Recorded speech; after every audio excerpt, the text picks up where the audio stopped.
Yo, yo, yo, what's up, family? How you doing, man? Welcome to another episode of the O&G StrikeZone. Bryan, Fulwood, Kelvin Rozier here. Soon to be joined a little later in the show by the third member of this triumvirate, Marcus Green. But in the interim, and it's just me and Kelvin. K. Rozier, what's up? How you doing tonight? Am I my brother's keeper? We all we got. What's up, brother? I'm doing well, man. Feeling better. Feeling better? Feeling better? Yeah, feeling better. Nice. Well, thank you. Real quick, want to say thank you to everybody who tuned in to Monday Night Review with Kelvin, Keith Hadley, Things Up Podcast, and myself. First chance we got a chance to do that football review show after a win. So hopefully you got something from it. And, now we kind of sit back over the course of the bye week for the FAMU football team and kind of evaluate where they're at and what things happen or will happen. But in the meantime, in between time, there's all kinds of things happening with other FAMU sports and other things happening around FAMU. So, Rozier, that's another reason why I thought it would be good to kind of start this new fall tradition of having a Monday night show. So that way we can talk on Wednesdays about more things FAMU related and maybe also when there's a game, be looking ahead, right? Mm-hmm. Absolutely. Yeah. So that's what we got. But thank you to everybody for tuning in wherever and however you watch the show. We appreciate the thumbs up and the likes, whether you're on YouTube, watching on the Jericho Broadcast Networks, Black College Sports Network, YouTube page, at MyJBN Online, or watching us on the O&G StrikeZone YouTube page, Black College Sports Network, Facebook, O&G StrikeZone, Facebook, on Twitter, and a couple of different places. Instagram Live is popping right now. So what up to watching on Instagram Live? I think I saw a couple of people there. Zakiah Carter, what up? G-Man on the beat, what up? Thank you for checking in, both of you. First two on the Instagram Live feed. So if you want to come in and be a part of the chats that we usually put up on the show, you got to come into the Facebook or YouTube feeds. But I think sometimes you can also chat via Twitter. So when they come strolling in, we try to post them as much as we can. So good to see the family checking in. Good to see all of you. We'll go through shout outs here in a quick minute. I got to start with, if you would allow me, and Kelvin, I wish I had pulled the video, right, from the night show, from the light show. I call it the night show, the light show. It looked like night from where I was, but doggone it, was the light show, right? But I'm going to, I hope I don't get in trouble for this, because I sent out a tweet after one of the sites, one of the HBCU sites. Let me make sure I accurately quote them here. HBCU Pass, right? So, and I don't know if I can pull this up too fast, but HBCU Pass had tweeted out the HBCU attendance for week 3, the HBCU attendance week 3 check-in, right? Right. And have you seen that? First off, I have. Yes. Okay. You have seen it. All right. Let me see how quickly I can pull it up. Okay. Here it is. I think I can download it quickly, and then I can hopefully flash it up here on the feed, right? So let's see here. Give me a second, folks. Sorry, this is like I'm filling time here for a reason here. Okay. So, here we go. HBCU Pass dropped the attendance numbers, right? And I thought it was, look, we were there. You and I were both in the house, right?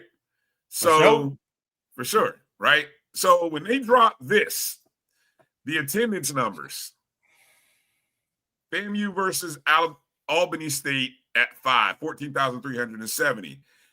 All the way up, A&T Hampton at 15.8, Howard Morehouse in New York City, 16.2, Alabama State and Miles. That was played at Alabama State, 18.1, and then in the Vet in Jackson, Mississippi, 18.6. I said that's Fugazi. Matter of fact, I'm going to take that back. I'm going to use exactly what I said. You seen The Wire, right? Yes. That's what I dropped right there.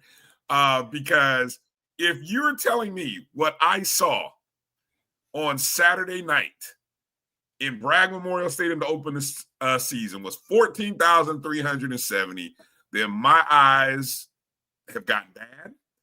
And somehow Bragg expanded and I missed the memo. Because there is no way on God's green earth, for anybody who was there, anyone who's ever been there, that was 14,370. Will you agree or disagree with me? Wholeheartedly, man. It was very few spots of the stadium that didn't have people.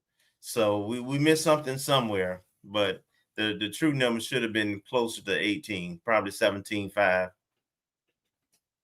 Yeah. Again, I don't know. Look, these are numbers that are coming in from some third-party entity, right? And it wasn't immediately available after the game. I'll tell you that. So it came in the next day, and that's the numbers they provided. And I don't know who the company was. I didn't even go that far to ask. And I was told what all went into the numbers. I'm like, something's amiss. Something's amiss. This reminds me also of the game when I remember doing Stat Crew last year, and we had a game that was also tagged at about 14,000. And I saw that, and I looked at it and said, there's no way. There's no way there's 14,000 people here. This game is at least 17. And I don't know. That's what they reported. So I don't know, man. I mean, I keep bringing this up because these attendance numbers, they matter, in terms of FCS bragging rights, but also, I'm not talking about paid butts and seats. So, look, I just think there needs to be an audit. That's all. I'm asking for an audit. I don't know who, I know people, but I'm not I don't have enough gumption to go ask them. So I just think there needs to be an audit. So no one should be able to look at 14,370 and say, yeah, that's about right. No, heck no. I want to audit. That's just me. Well, there's different ways. That's part of the issue is that the NCAA doesn't require a unified way of reporting numbers and attendance. Some folks use butts and seats. Some folks use tickets sold. Some people use actual paid attendance. Some people use paid attendance plus recruits bands. People who enter the stadium. So it's not a uniform way of doing it. And because the reconfiguration of the stadium and, the band taking up whole sections, so it's not fully attended, so there are some ways where numbers can be off and unaccounted for, but it does seem like it's at a minimum a couple of thousand short on that one. Yeah. So that's where I wanted to start. I'm being a little messy, but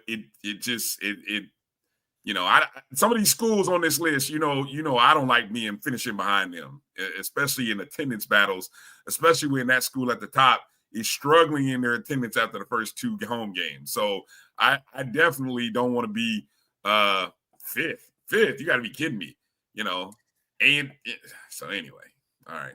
But it was a great atmosphere. Yeah, it was a great atmosphere. Oh.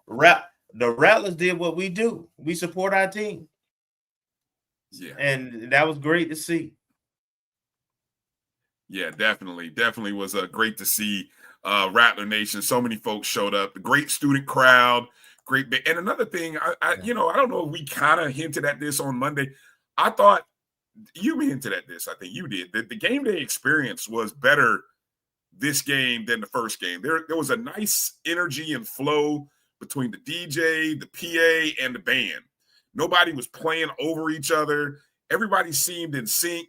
The light show seemed that everything was good. I really, that's probably the best I have felt about the game day synergy among those entities in a few years. Right. Yes. So there was synergy. The environment was just spectacular. It really was. It was. And the perfect complement to it was the new light show. Yeah. The new light show. Now, Southern folks are, they're claiming that they were the first ones. But they don't do it like Club Bragg, though. Thank you. That's what I was gonna say. They can have the first, but they don't do it like us. We did it better. We did it better, right? Okay, so if you want to claim being first, we did it better. Now, in terms of night games, when we look at the schedule, I think that is the other outside the Jackson State game. That's the only night game we have. Correct. Now the other games have that late twilight setting to them, so unless it's a cloudy day but time changed. Time don't go back to November, so okay, it'll still be light. Okay, by the time the game's in. Yeah, so for all the JSU folks, Dr. Carey and some of you other folks, you got to come to Tallahassee to see the light show. That's all I'm gonna say. You got to come to Tallahassee if you really want to see it. Come be a part of it. Be a part of Club Bragg. We know it might be hard for y'all to travel because you're just coming off of going to Vegas, and I get priorities. I get it, but you might not want to miss it. That's all I'm gonna say. So coming up on tonight's show, I said we're going to. There's a lot of news and notes, FAMU stuff, non-football stuff for us to get into and talk about on tonight's show. Special guests that we have coming up at the top of hour 2. We have the 2025 FAMU Hall of Fame inductee, former softball legend, Amber Fulwood, will be joining the show at the top of hour 2 at 9 o'clock. She's a new inductee and a softball legend, and she's making some big news in how she is helping to support her program, FAMU softball. So we're gonna get into talking to her about all that. But before we get into talking talking with Amber for the first time, we got a friend that's coming back to Tallahassee. We got a friend who's coming back, rolling down into the South from the Midwest, back to Tallahassee. He's gonna be dressed in a little different colors, though. Yeah, might be in a few different colors, some colors that we're not used to seeing. But joining us I don't know if he's in the car, on the road, en route, but joining us is none other than our 2-time O&G Award Administrator of the Year, former FAMU Director of Athletic Communications and Digital Strategies, and current Assistant Athletic Director of Communications at Kent State University, none other than the one and only. Now he just goes by West Side. He had to get rid of the other part, right? It's just West Side, but no Diddy. Yeah. Our good friend of the program, Josh Padilla. Josh, what up? Doing well. Just finished class. So I'm actually enrolled in grad school now. It's one of the things where, I just have a lot more help. So I have more time on my hands. So, I decided to go back to school. I would love to go back to school at FAMU and get my master's and be a Rattler, but I just didn't have the time. True. True. Understood. What are you pursuing your master's in? Sport administration. Oh, hey, makes sense. Makes Yeah. sense. Makes sense. Yeah. Yeah. So you've been at Kent State for probably about 6 months now. What's the experience been like for you professionally, socially? I know it's a big difference culturally from Tallahassee and FAMU to Kent State and Kent, Ohio, or is it Akron, Ohio? Yeah. It's in Kent. I live in Akron though. Okay, I knew it was all But close.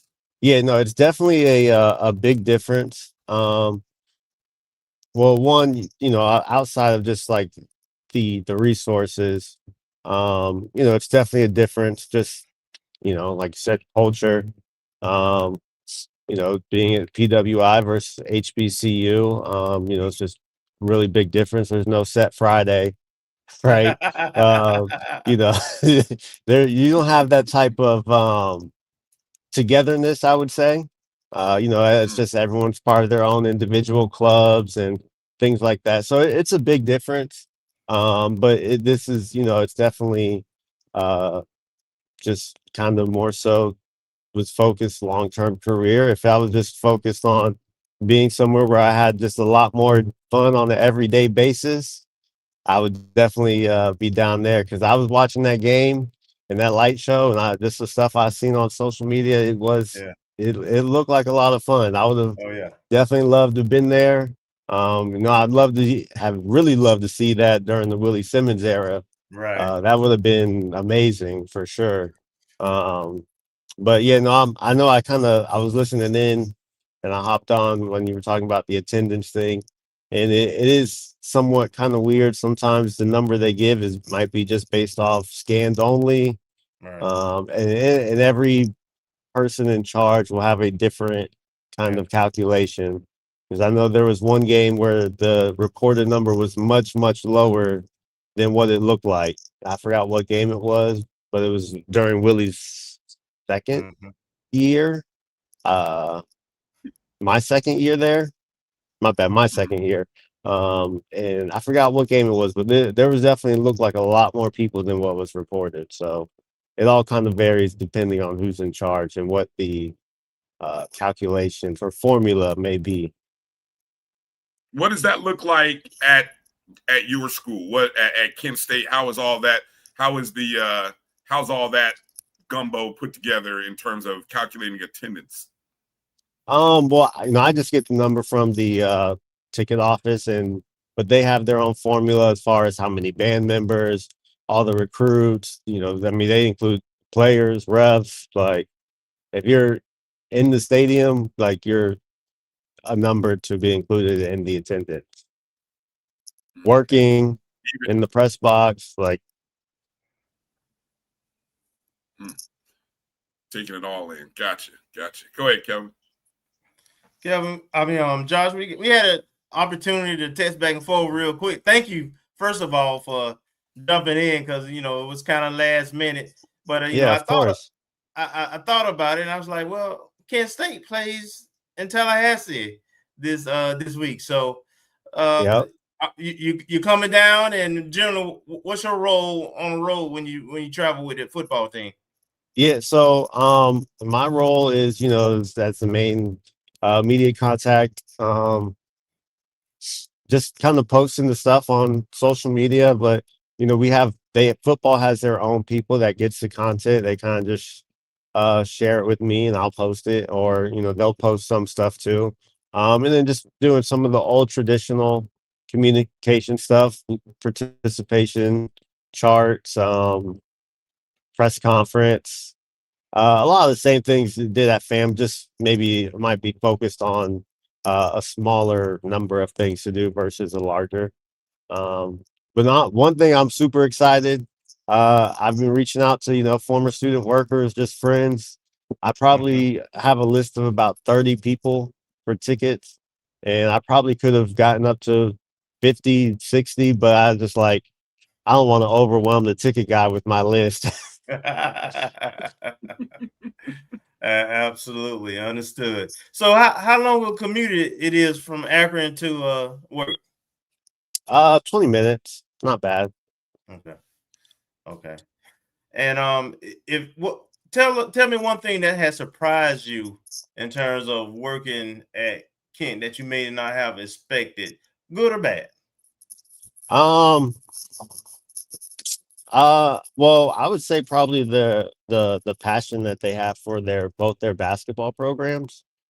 They're really good basketball programs, both men's and women. Mm-hmm. So I would definitely say that.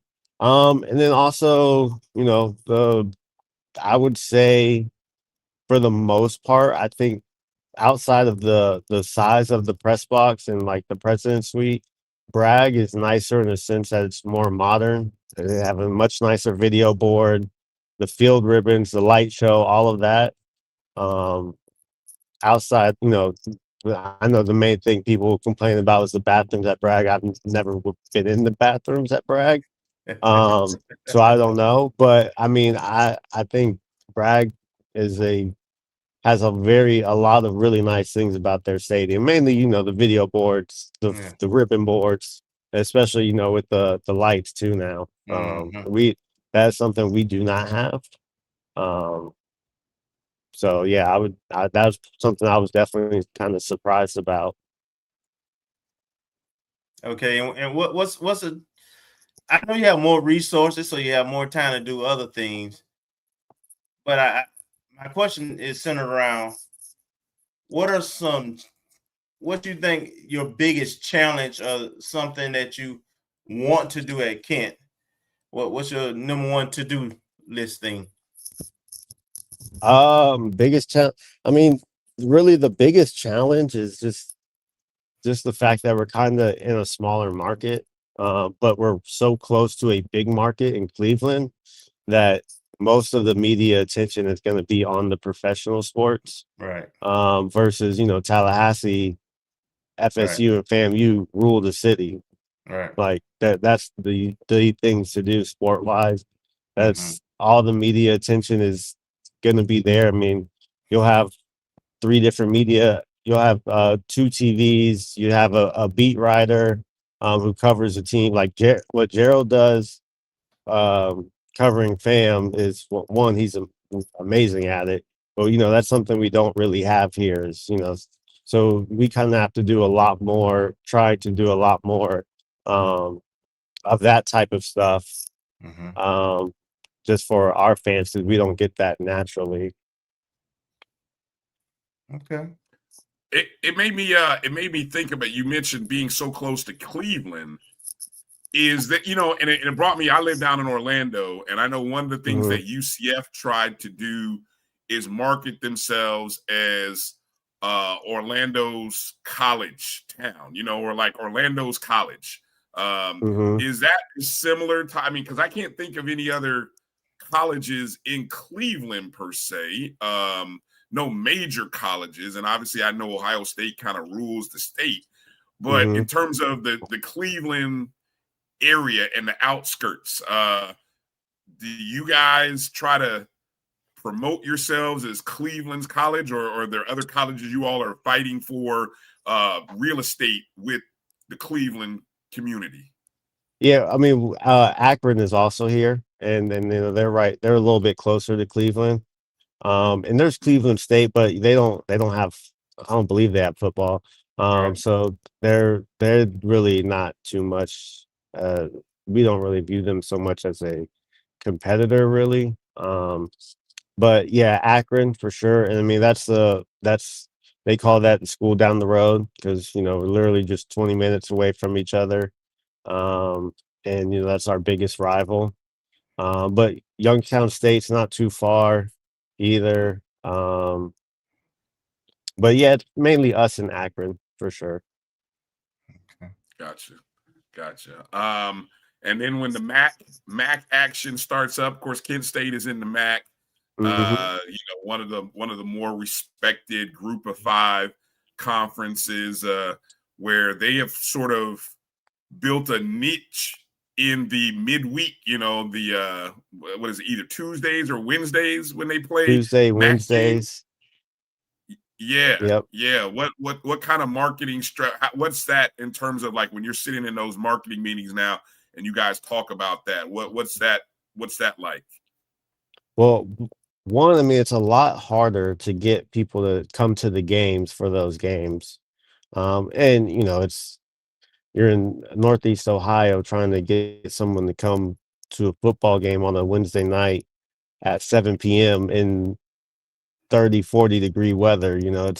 It's a little bit tougher. So, they definitely, and, to be quite honest, historically, recently, Kent State struggled. And I think we have a much better team this year. But so, it's a little bit more challenging. I think the teams that have had more success might do a better job of getting people to come out to games. But the main reason that they do those games is to get on the big networks, ESPN, ESPN2, ESPNUs, for those midweek games. And CUSA started doing it last year as well. I know FIU played a couple midweek games last year. I remember watching them on a Tuesday, Wednesday. So they've definitely started doing that as well.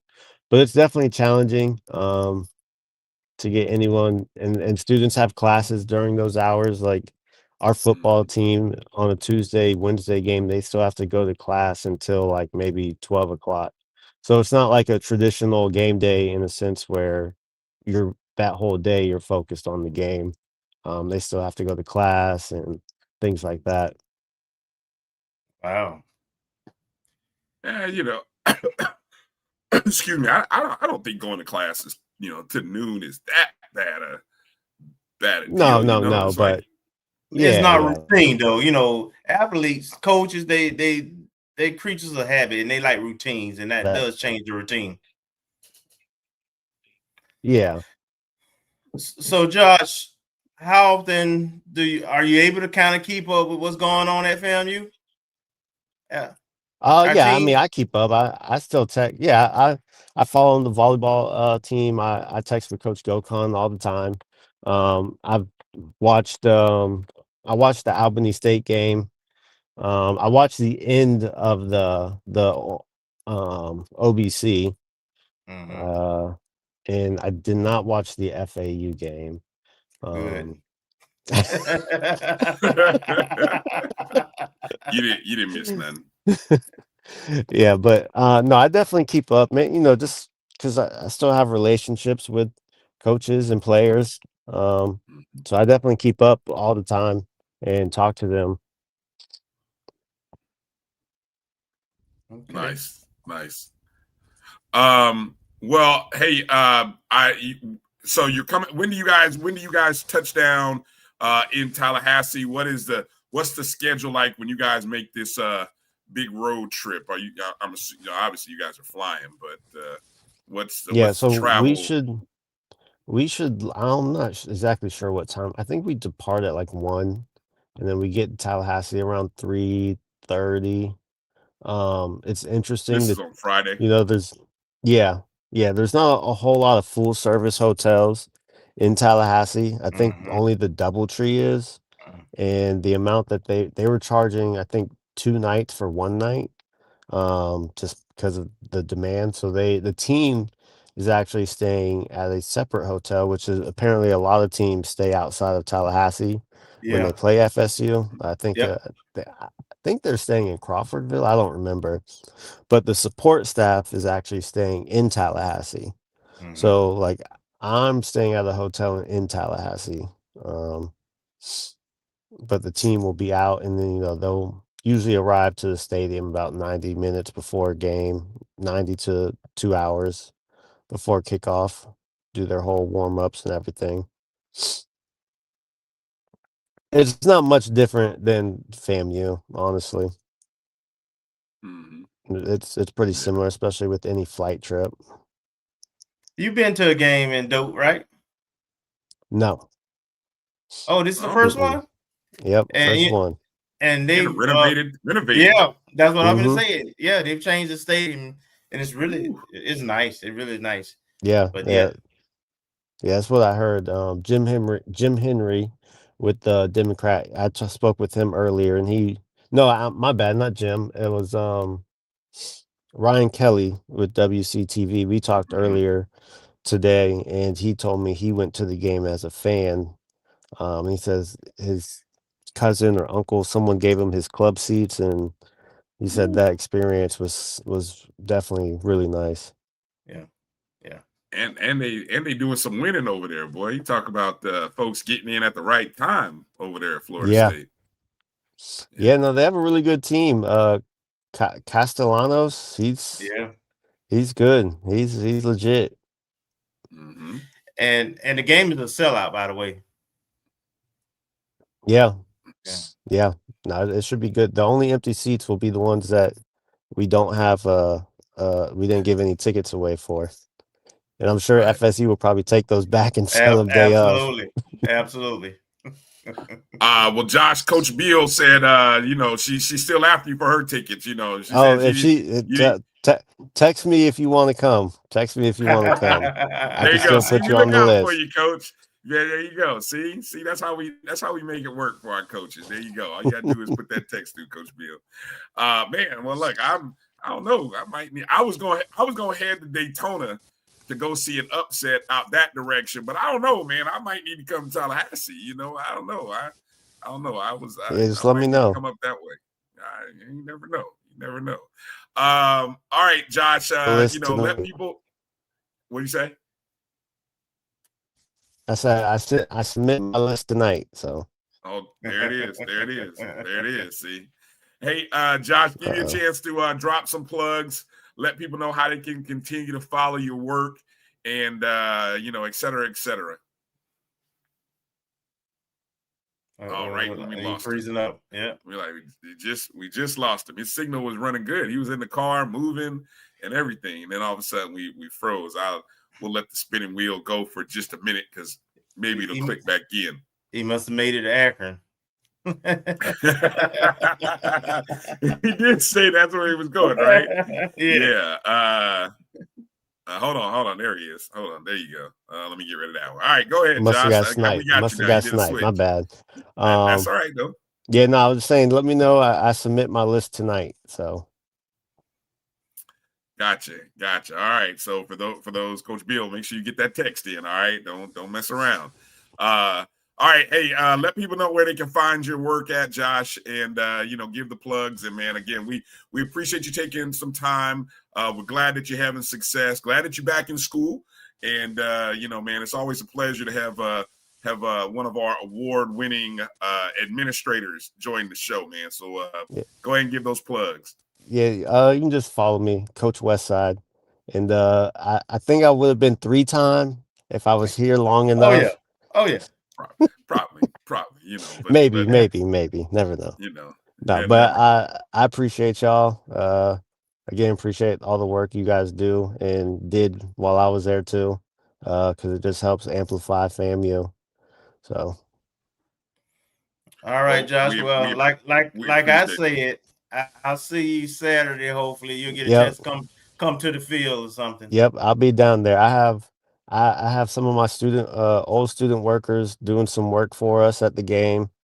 Okay. So I'll be there hanging out with them as well. And then again, I think I have about 30 people who have tickets for the game. So I'll be around for sure. Mainly pregame. Okay. All right. Good deal. All right. Take care, Josh. Right. Be well. Right. You guys safe travels down to Tallahassee. Yes, sir. Thanks up. Thanks up. Yes, indeed. All right. Appreciate Josh Padilla, current associate athletic director of communications at Kent State University, 2-time O&G Award Administrator of the Year, none other than Josh. So always good to hear him, man. How about that? I love the fact that you got, you got a little extra time to go to school, man. That's not bad at all, man. That is not bad at all. Not for Good real stuff. Get a paycheck and education.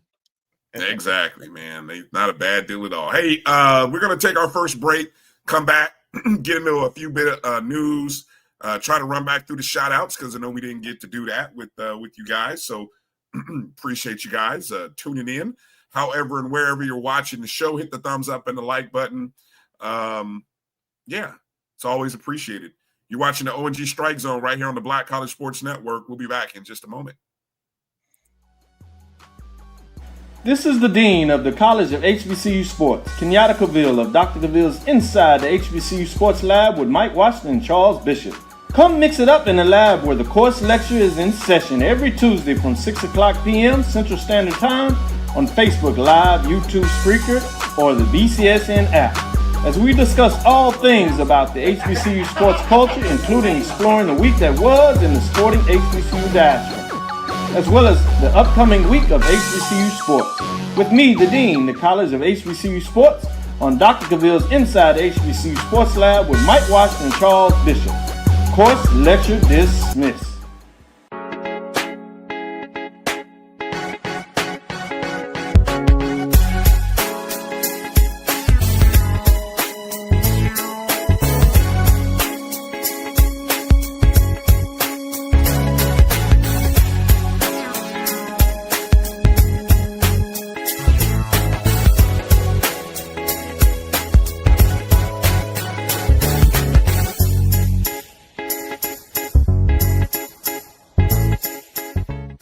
It's never too early to plant the seed, to share the tradition, and instill a sense of pride in your HBCU with your little ones. HBCU Pride and Joy Children's Boutique helps you share your school spirit with a wide selection of adorable kids apparel and accessories officially licensed from your favorite HBCU. Visit hbcupridejoy.com and follow us on all social media at HBCU Pride Joy on Facebook and Twitter. For over 30 years, HBCU Image has been more than just an apparel store. We've been a movement, a statement, a legacy. We celebrate the pride, the purpose, and the culture that make historically black colleges and universities legendary. Whether you're a student or a lifelong supporter, our gear lets you wear your HBCU story with confidence and style. Because when you wear HBCU Image, you're not just wearing clothes. You're wearing culture. You're wearing pride. You're wearing purpose. HBCU.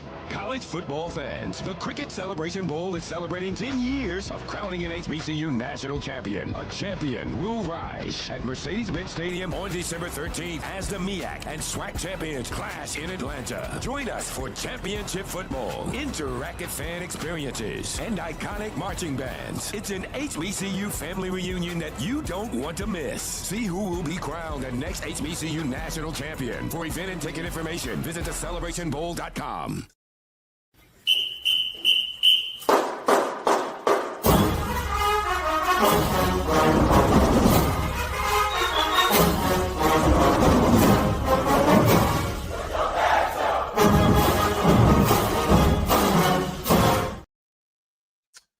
Welcome back to the O&G Strike Zone. Bryan and Kelvin.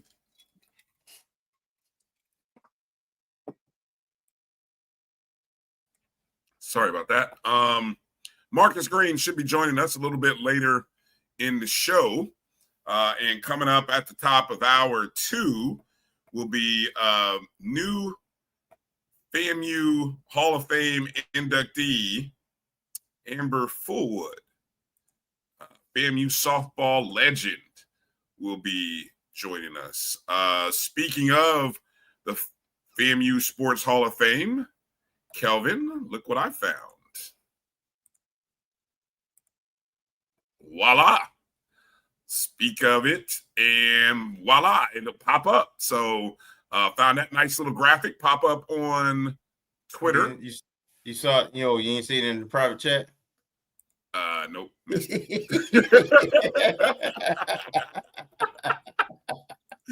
Yeah, nope. Sorry, I missed that.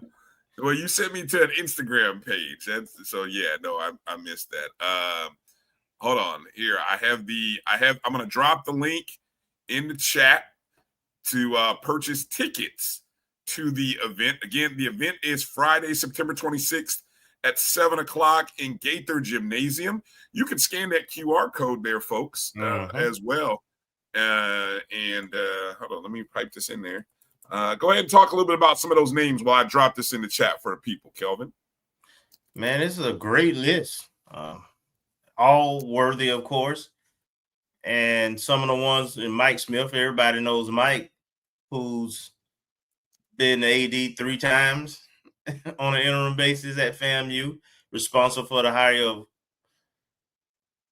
Coach Ellenwood.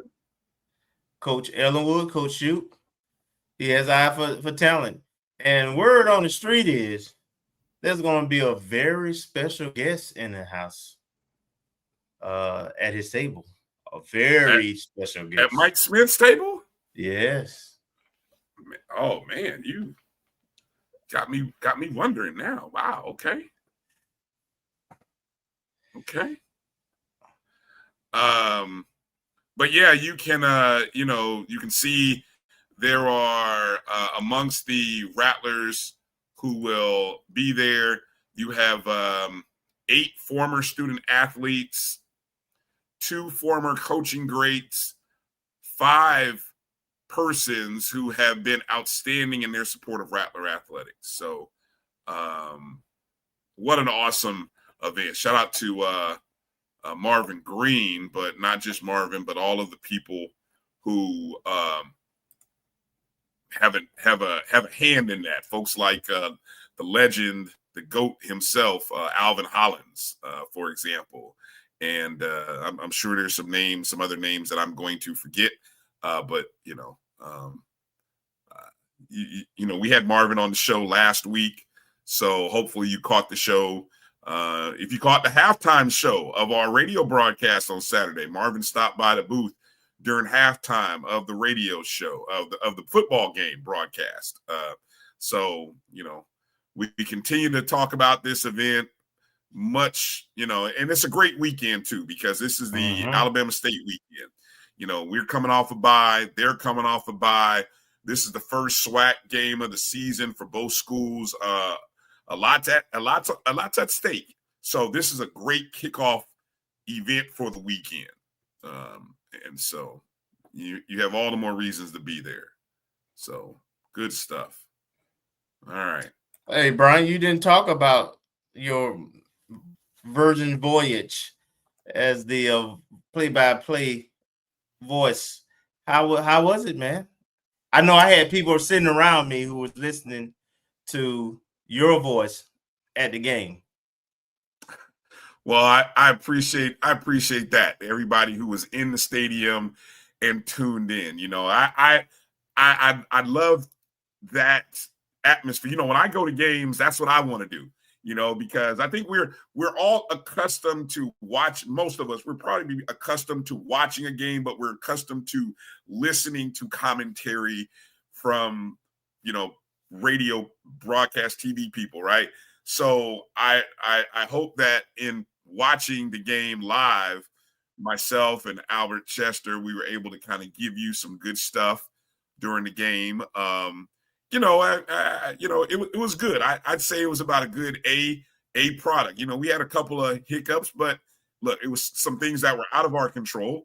But my engineer / spotter, Chris, who's a FAMU broadcast student major, he did a great job. It was his first time, and I appreciate Vaughn for getting us set up. Appreciate Dennis for doing everything to make our job easy and helping us get set up.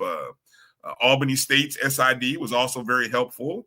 They brought a radio crew as well.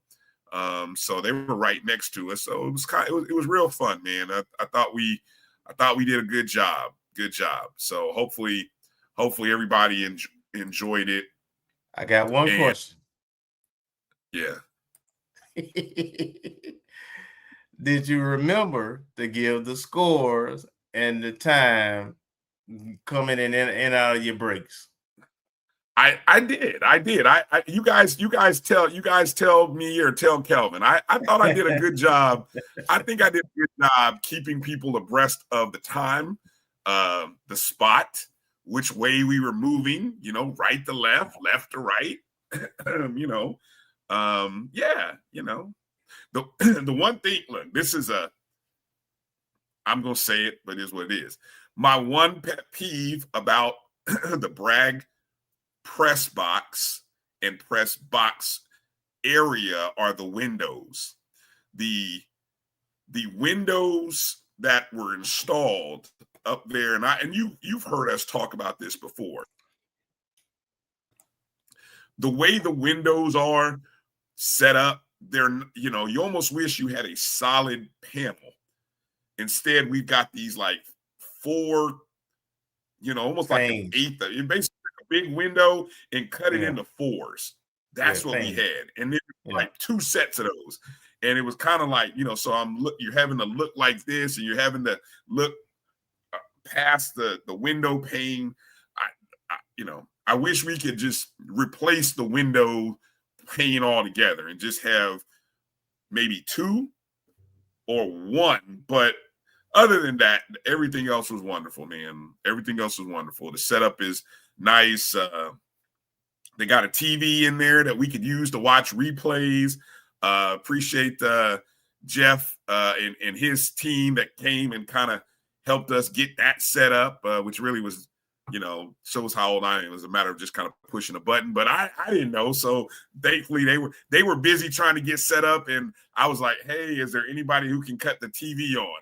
They're like, yeah, okay, hold on. So you know what I'm saying? But they were busy trying to get their stuff going, and I just appreciate the whole, it's all one big team, man. I feel honored to be a part of a team to kind of help get the broadcast out. So, what I meant.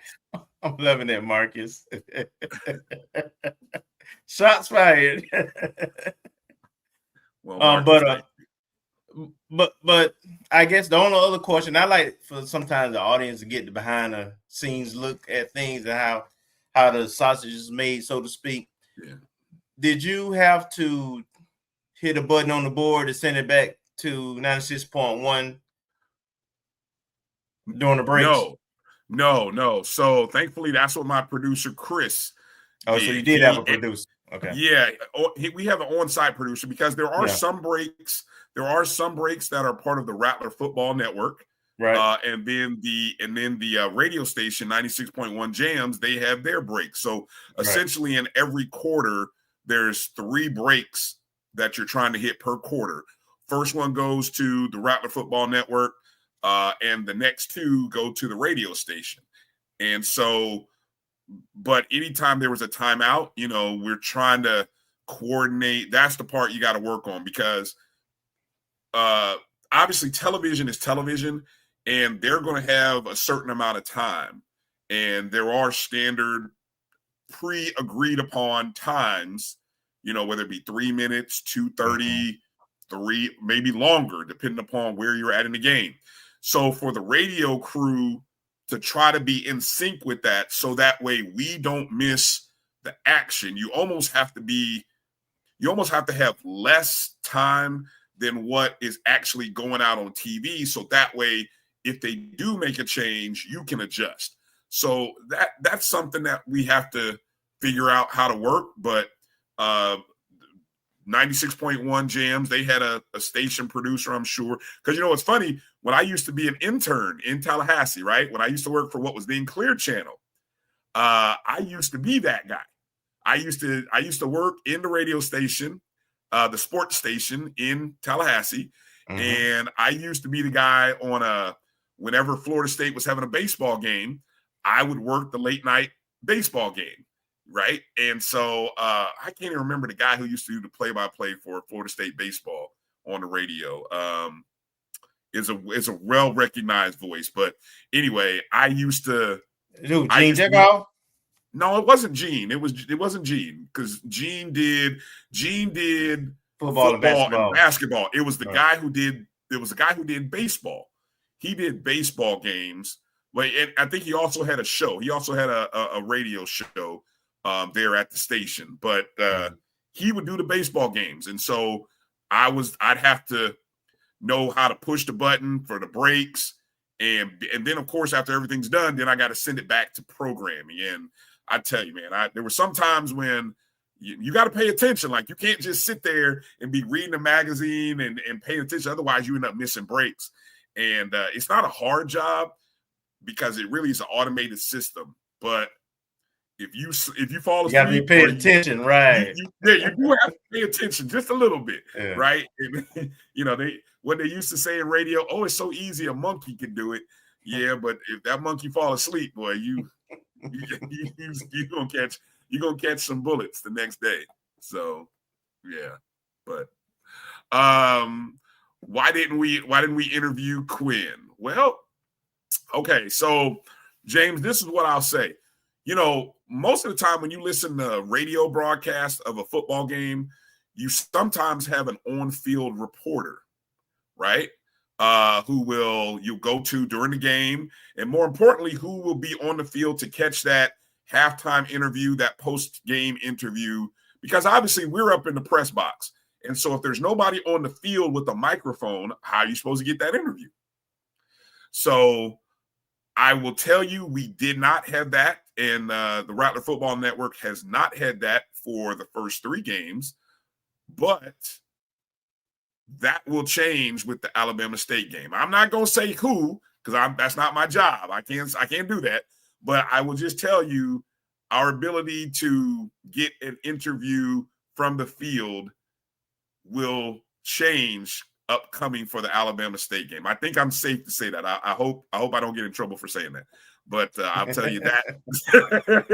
I won't say who, but I'll just tell you that. Okay, so there you go.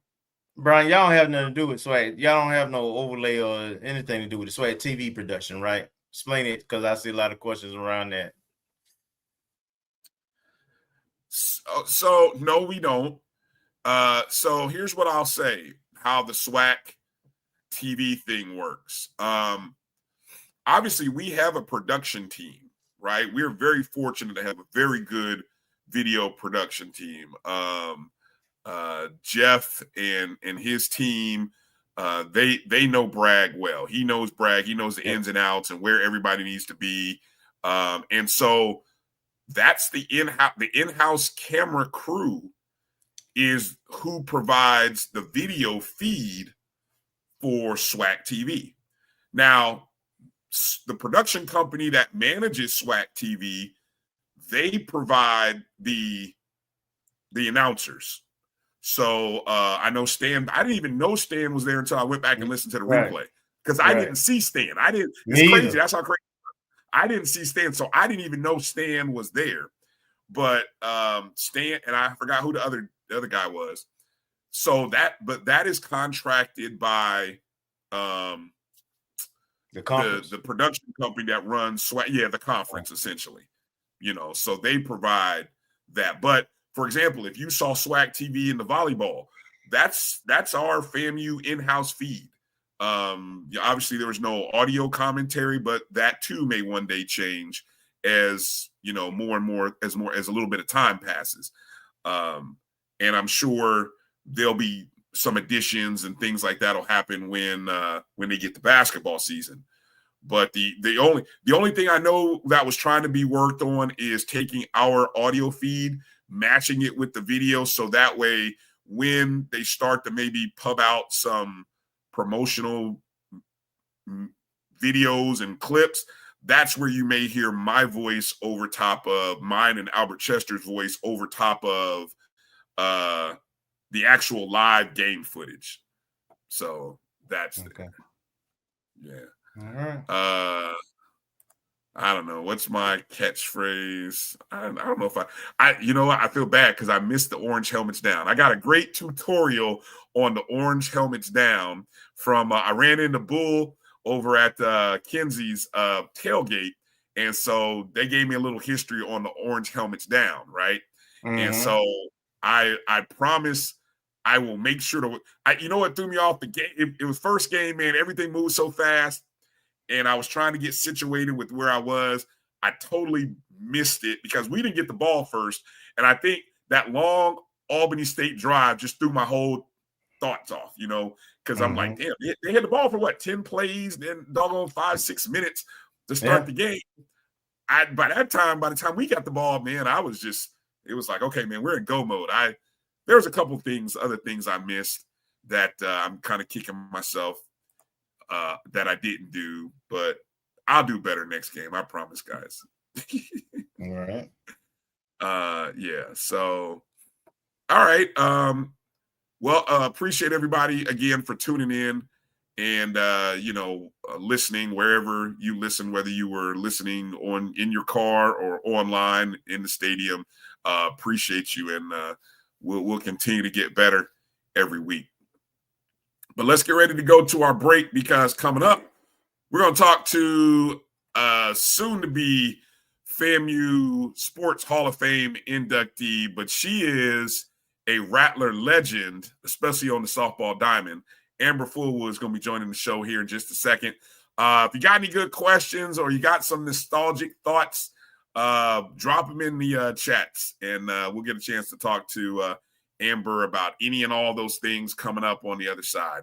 You're watching the O&G StrikeZone right here on the Black College Sports Network. We'll be back in just a moment. This is Bryan Fulford. A.D. Drew and I are co-hosts of the BCSN Sports Wrap. We talk about all things related to HBCU athletics. From the games, teams, coaches, and fan interest stories, we cover it all. You can find our shows on Facebook at BCSN Sports Wrap, YouTube at MyJBN Online, and everywhere you listen to podcasts like Anchor, Spotify, Google, and Apple Podcasts. You can also find the show on the Jericho Broadcast Network's app. Make sure to download. We look forward to you joining the conversation and being a part of the show. The Cuvée Group is a Florida-based marketing and training consulting firm.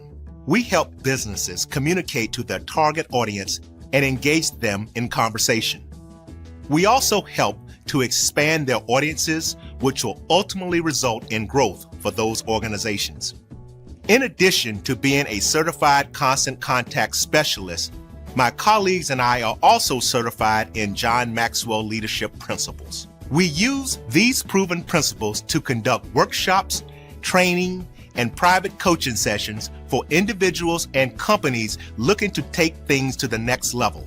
Contact us to schedule a free consultation. Issues today, don't delay, call Cuvée. For over 30 years, HBCU Image has been more than just an apparel store. We've been a movement, a statement, a legacy. We celebrate the pride, the purpose, and the culture that make historically black colleges and universities legendary. HBCU Image, a Kenny T's company. College football fans, a champion will rise in Atlanta on December 13th. MEAC champion, SWAC champion, the 10th Cricket Celebration Bowl, crowning an HBCU national champion. For event and ticket information, visit thecelebrationbowl.com. ESPN Events presents Red Lobster Band of the Year. Returning to Atlanta on December 12th, 4 bands will qualify for the big stage, where 2 national champions will be crowned. Follow us for rankings updates throughout the season, and join us on December 12th. For event and ticket information, visit bandoftheyear.com. When it comes to professional learning, teachers deserve better. From the leader in online learning, Stride brings you the Stride Professional Development Center, an on-demand library of mobile-friendly courses that gives teachers choice and flexibility, allowing them to learn anytime and anywhere. Our dynamic courses provide bite-sized learning and help educators advance their knowledge while also gaining professional development hours. It's time you take charge of your learning. Visit us today to get started.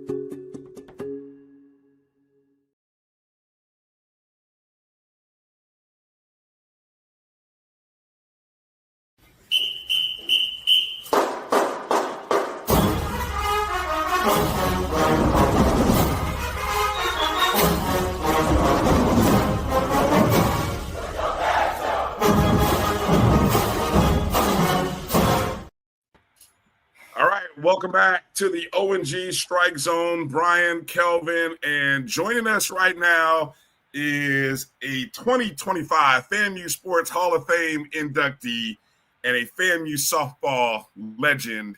It's a pleasure to have on for the first time Miss Amber Fulwood. Amber, welcome to the O&G StrikeZone. How you doing, Rattler?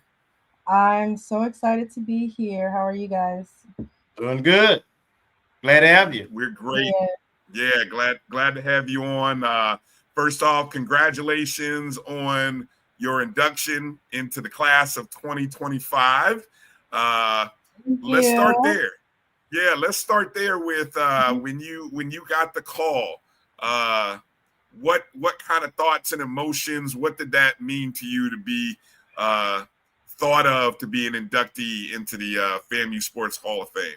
Wow. So I was actually in Alaska visiting my brother when Marvin Green called me, and I just immediately started crying because, this recognition, it's like, it's honestly better than all of the statistics that I have, all of the wins that I have, along with, my sisters and Coach Wiggins. It's about what FAMU had poured into me. And honestly, like, as a young Black woman who had culture shock growing up playing softball and coming through Black excellence and Florida A&M University, and now to be honored alongside with some of the best athletes, donors who've ever worn orange and green, it's like beyond humbling to me.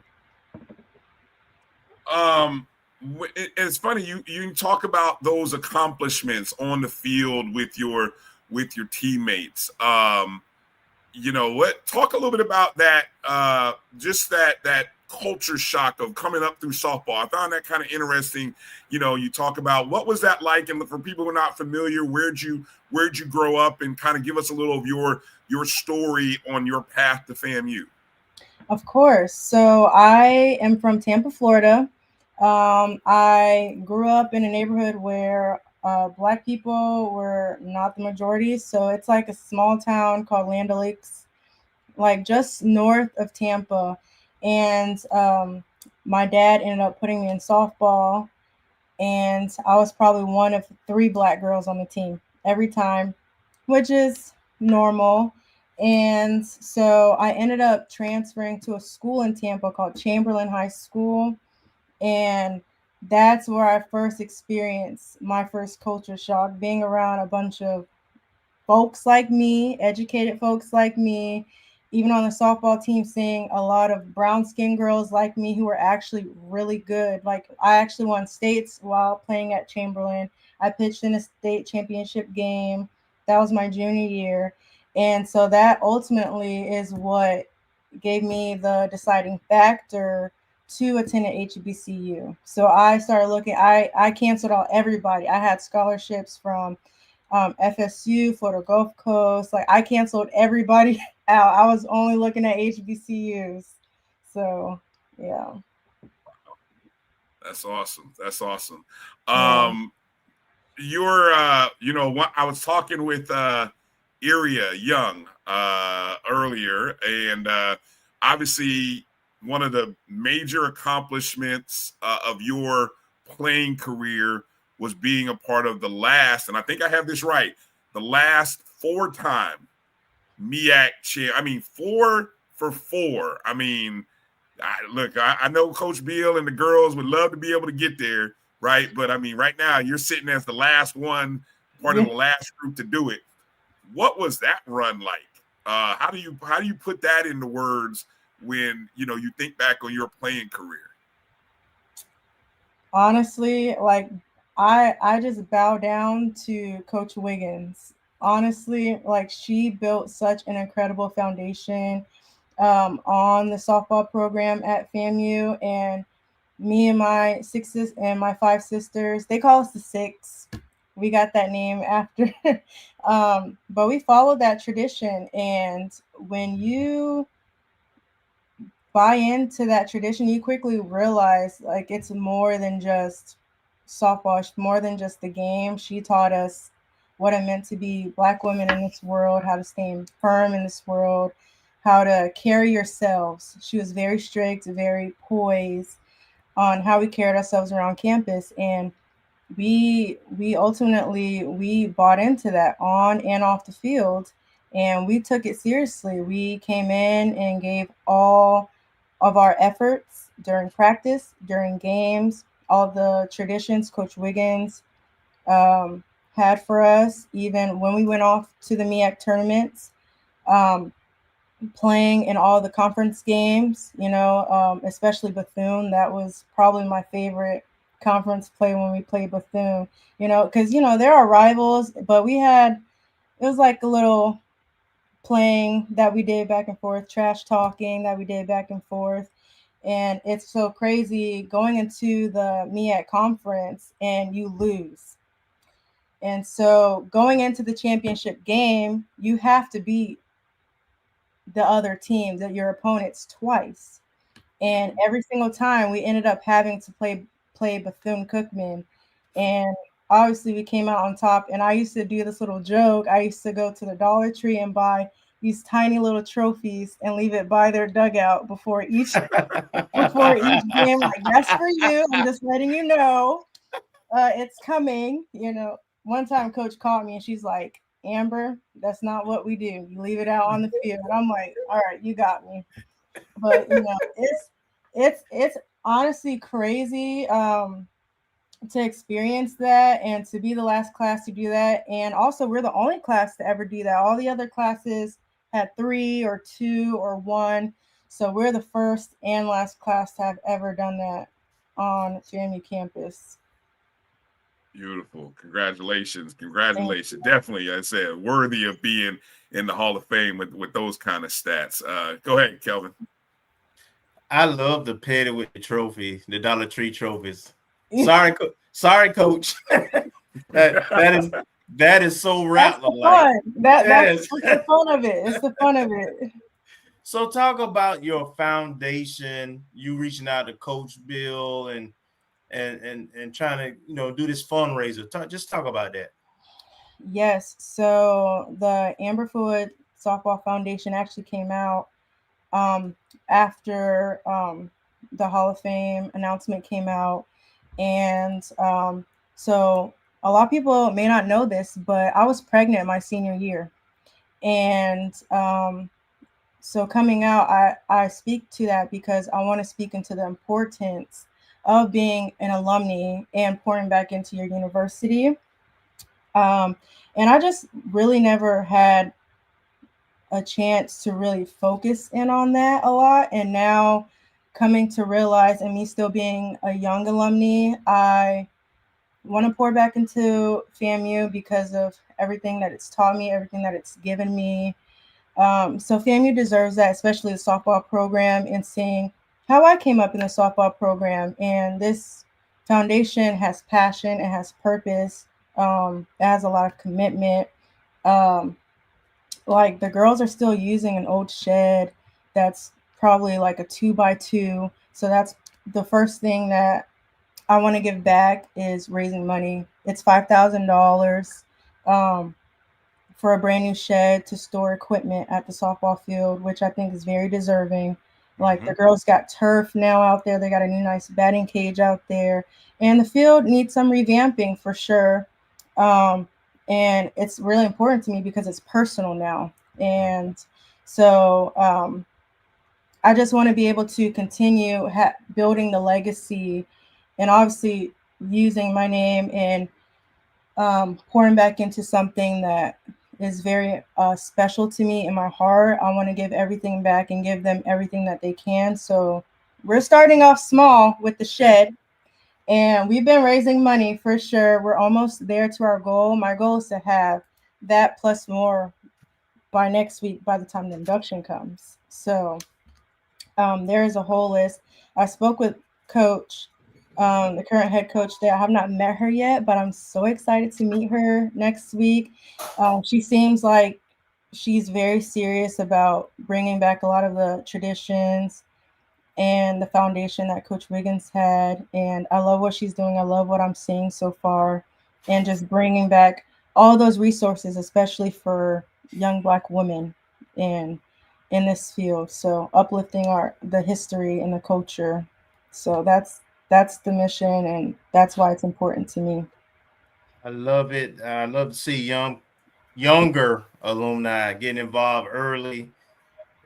It matters, and it gives a voice, and it gives an opportunity. It teaches us at a younger age to get started giving back. Some of us wait till we get old and kids at the house and we got nothing else to do. But I fell into that category years ago, where I actually was a part of a fundraising effort for athletics. So I love it. I love to see that happening. Now, just talk about the program and what you've seen under Coach Bill so far. Yeah, I've seen I've seen some interviews from her, obviously through FAMU Athletics page, and I'm hoping to go out, catch some games. I know they're about to start fall ball soon. We've always taken fall ball seriously, even though they're considered, like practice games. But that's where you kind of will see how the season will kind of pan out and the seriousness of the girls who are currently on the team.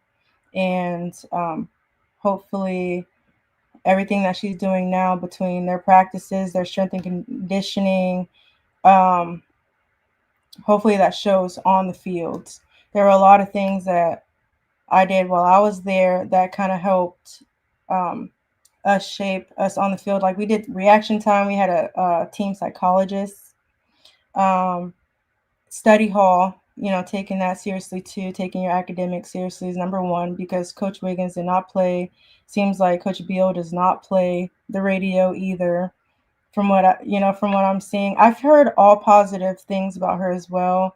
So I can't wait to finally meet her in person and speak to her and see more of what her plans are for the program, and seeing what traditions that she plans on continuing. Because, every coach is different. They like to bring in their own thing as well, which is fine as long as it works. So,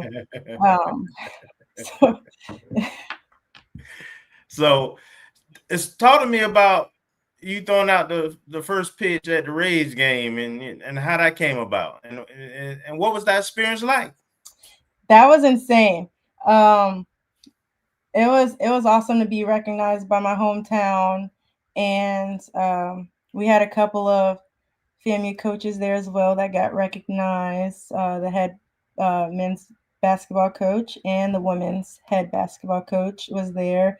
Venue 2106 hosted us like a pre-social party where we had a lot of local Tampa FAMU alumni there donating, socializing, networking, seeing what we're going to bring to FAMU athletics and programs that don't obviously bring a lot of revenue to the school, because obviously football, basketball are the main sports that people typically would give back to. And so just kind of being mentored on this journey of my foundation and throwing out the first pitch. I definitely was not nervous until I started walking out on the field.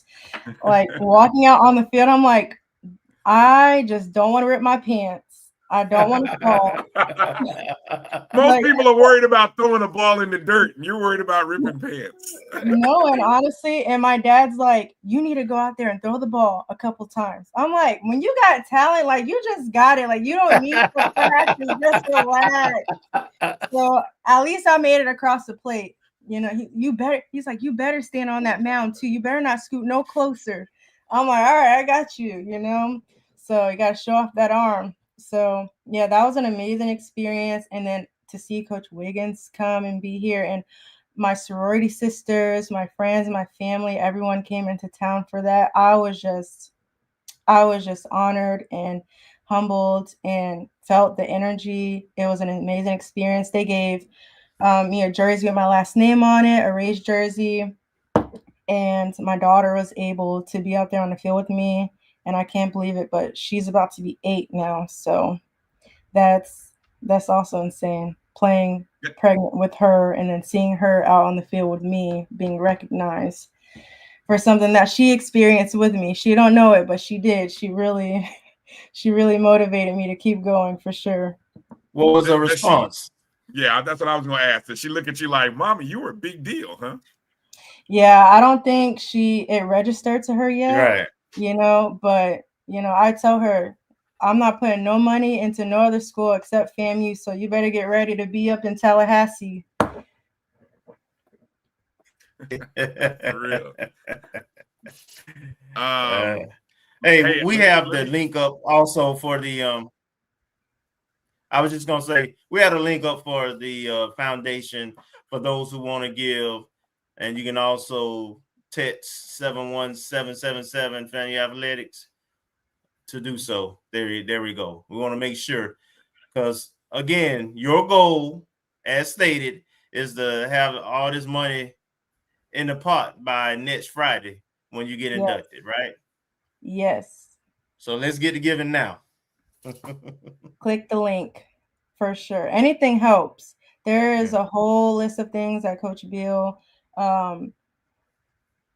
gave to me, and I want to honor those things and make sure that the program has what it needs to succeed. So there's things in different aspects like academics and things on the field that will help them out on the field with equipment, things like traveling and nutrition. So anything helps. Like we can put all those monies into something to help. So that's one thing I want people to know, that it's actually going to get used. A lot of people, when they donate, I want that money to be used for longevity and not just something that won't be used like for something legitimate. So we do need this money for a program like the softball program at FAMU.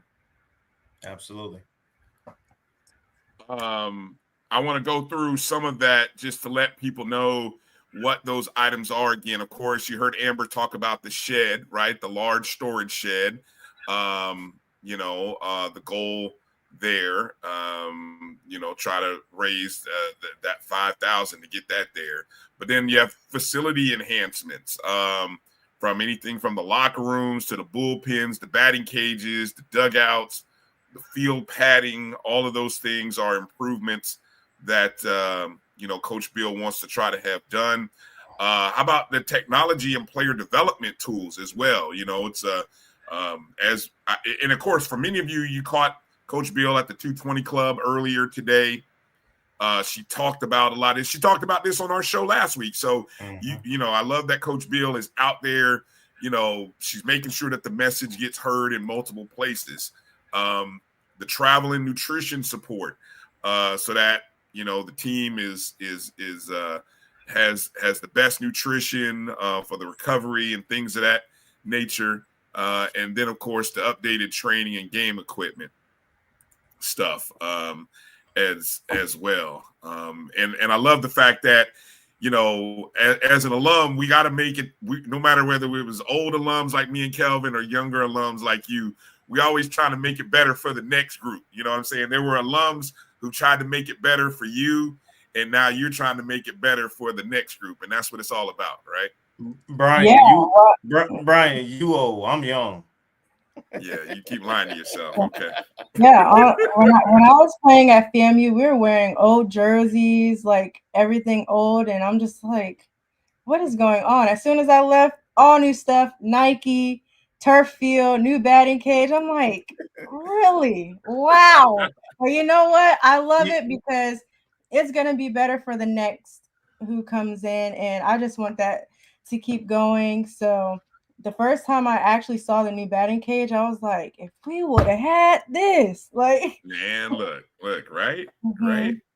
Yeah, exactly. Exactly. Let me just say, Brian, Amber, your sits, the sits of you all, the success that y'all had is what opened the door and led to all the improvements. That's part of your legacy, not just the numbers and statistics of when you played, but you left the program in a place that it could grow to what it is now, and it's steady growing. So kudos to the sits. That really feels good. And these are my sisters for sure. Like, we are all the closest friends. We keep in touch. We talk almost every day. Those are my girls for sure. Coach Wiggins poured sisterhood into us right away. We never left each other's side our whole freshman, sophomore year. Everywhere we went together unless it was class. Yeah, those are my girls. Kenya, she got inducted into the Hall of Fame a couple years ago for just being a memorable pitcher for our class. And Denise, she's still up in Dothan. And Whitney, we're really close friends. To Shayla from Lake Wales and Maisha, we're all still friends. We still hang out. So it's good seeing them and us joking about old times and the tradition and how it was coming in as freshmen and having a fight for a spot on the field, because if you think about it, it's only 9 spots on the field. You got a team full of 23 dominant Black women. Who gonna be on the field? It's hard. What position did you play? I actually came in as a pitcher, and I did pitch for a while, but coach in her mind starts to move people, and she put me at third base, and she said, I need you to be at third base. And I'm like, fine. You know, you just do it for the team. You got to sacrifice. And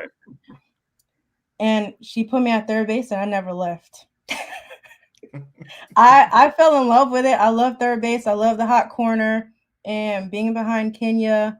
And it's just amazing. And then obviously all 6 of us ended up on the field at one time, and we all never left. And so it's 6 of us. That leaves only open a few spots. It wasn't really many for anyone else to cover. So, and we like to challenge the underclassmen coming in as a freshman. Our upperclassmen told us, like, hey, I know it's scary, but y'all are supposed to take our spots. So may the best person win. You know, it's all fun and game. And we actually did end up taking their spots. It's kind of funny. And so, you know, I kind of told the other underclassmen that came in after us the same thing, like, hey, it's your job to take our spots. You can try, but I'm not going to let you take my spot. I would do everything in my power to work harder than you. And, you know, it's to challenge them and motivate them to want to do better and be better than you. So that was really fun. I enjoyed every last minute traveling and all the support from the school that we got. Coming back after we won MEAC every year and having like 300 people wait for you at the athletic complex at 2:00 in the morning. Like, that is insane. That felt really good to us. So we really appreciated all of the support that we got from everyone. Do you still play any kind of softball now? And do your daughter, is she interested in softball at all? So I don't play any softball, but I did. I taught for 5 years in Hillsborough County Public Schools, and I ended up being the head coach at Middleton for a year and changed that program around just that 1 year. I went back and looked at the statistics. They didn't even win more than maybe 3 games in the history of Middleton softball. Came in and grabbed some girls. I said, all you need is a glove, a bat. I got the balls, and fundraised. I got a whole new turf batting cage there. Got shirts for them, practice equipment for them, new gloves for girls who couldn't afford it, and had some people come out doing fish fries during the home games to have more attendance records there. And our record ended up being, I think, like 16-4. I ended up getting coach of the year. My first year, we ended up making it to the semifinals to go into regionals. So that was a very big experience. But unfortunately, it ended because it was just a lot for me to handle. I was by myself, and it's just hard for people to commit to a program like that. And you got to have the patience. And I just didn't have enough backup to continue. And my passion went elsewhere. I went to the fire academy. So I'm actually a firefighter now. Oh, nice. Yeah. So, but I do feel like I love softball so much. Once I start getting into my career and settling down after I get my paramedic license, that I do want to coach somewhere, pop in here and there, do some clinics, and do some lessons locally and pour into girls who want to be a pitcher, third base. I played almost all positions, so doesn't really matter, but I just want to work on skills for girls who want to play in college, because not many get to do that, especially at a D1 level. And that's something I do look forward to doing in the future, for sure. Nice. I'm going to bring in the third member of our team. And while I bring him in, Marcus Green joining the show, I want to tell people a little bit about, just in case you didn't know all the statistics about Amber and her team. Her teammates came in a part of the class of 2013. Seems like forever, I bet, Amber, right? Fall 2013. Yes. And that recruiting class of 6 together, they would win 4 straight MEAC titles, appear in the NCAA regional appearance 4 times, multiple all MEAC and all MEAC academic team honors, and more impressively and importantly, they all graduated together in 4 years. At the commencement, former president, Dr. Larry Robinson, would recognize you guys for your combined athletic and academic success. And as you stated, you remain the only 6 athletes in FAMU history to achieve such a feat. Some of these all-time softball stat highlights. You are the total hits leader. You were the total hits leader in 2014 with 47. Total at-bats leader in 2014 with 189. Doubles leader in 2014 with 10. And then in 2017, you were the leader with 12. The RBI leader in 2016 with 30. And the RBI leader in 2017 with 31. And you ranked number 6 in FAMU history in career RBIs with 110. So that's like legend status. Hashtag FAMU legend right here, folks. That's who we're talking to. Marcus, go ahead and get you in a question or two there with Miss Fulwood while we got her in the building tonight. Okay, well, thank you, Miss Fulwood. Thank you for joining us. I missed a little bit of I guess the introduction that you were providing some background, but I guess from your viewpoint and reflecting on your time at FAMU and your time as a collegiate athlete, could you compare and contrast to what you've seen now if you had an opportunity to check out the landscape or at least keep tabs on it from afar? For specifically the softball program? Yes, softball, but maybe just as a collegiate athlete in general. And they start with the softball program. Yeah, so obviously it's a little different because since I've been there, there has been a couple of other coaches in place before Coach Beal has came in. So I don't want the foundation to be lost in that, and I felt like it kind of got away from the purpose of this program that was created for, and so I'm wishing to see more traditions and just the HBCU culture in that collegiate athlete wise.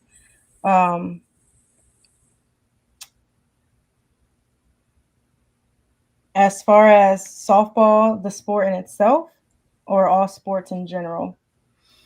Well, we'll stick with softball. From last season, from what I've watched, I don't know. I just feel like it's changing since I've been there.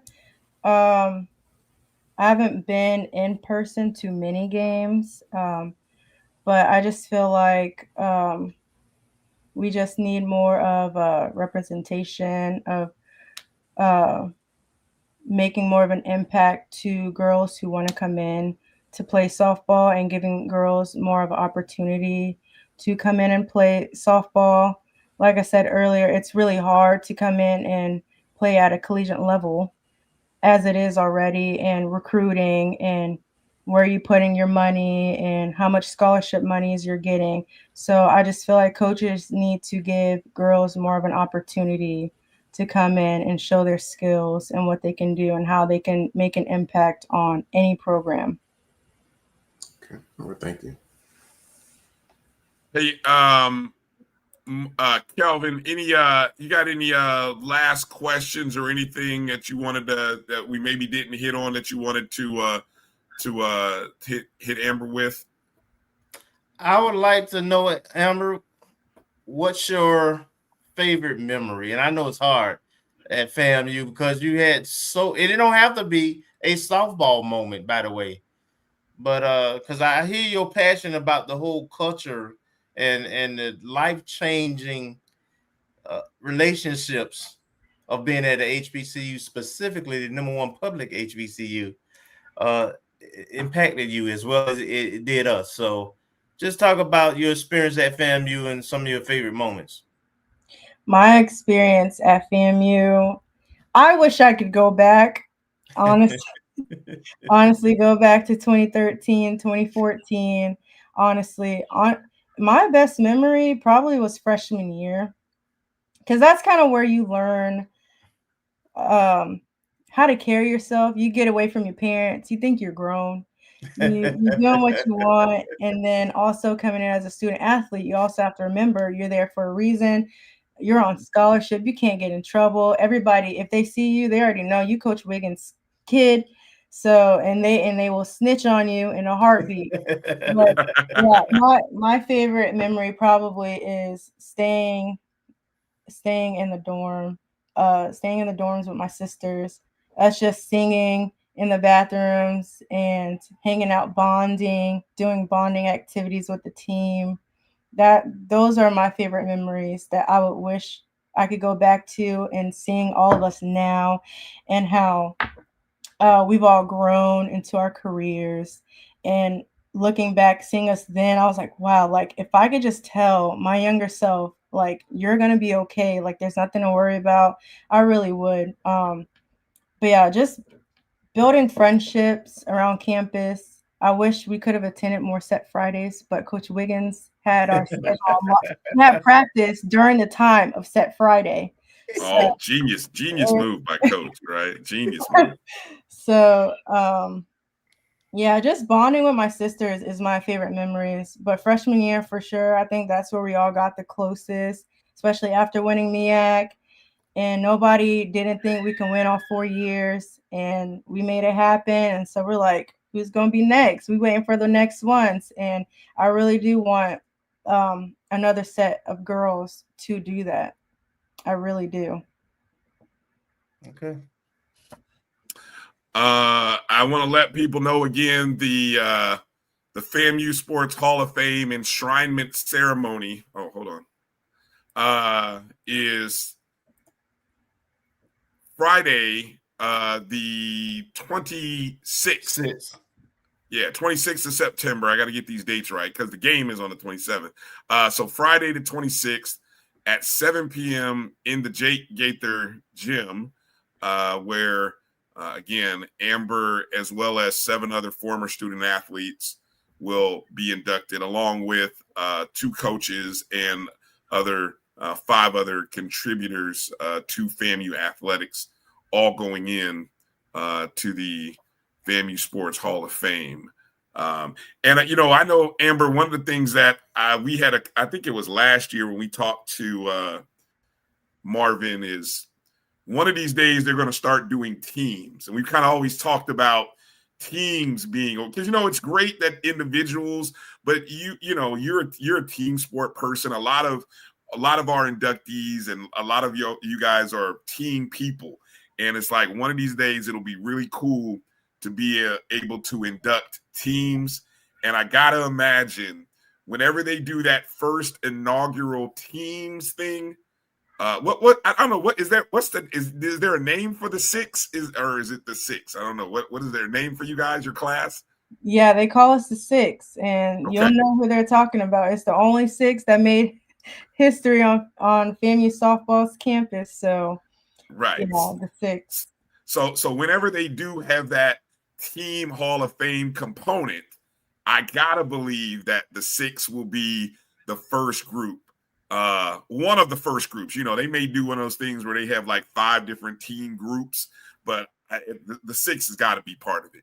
I mean, that without a doubt, that you guys have to be there in there. But I think that's a future component that'll come. So I know you're looking forward to the moment. Your family, your teammates, your coaches, everybody who's played a part of you getting this recognition.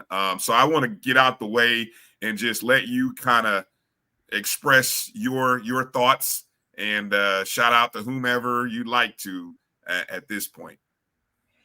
Yes, I would like to shout out my parents for all of their support that they've done for me throughout my whole softball career. I like to thank all of my coaches who mentored me growing up playing softball, enhancing my skills. I like to thank my high school coaches who pushed me and gave me thick skin.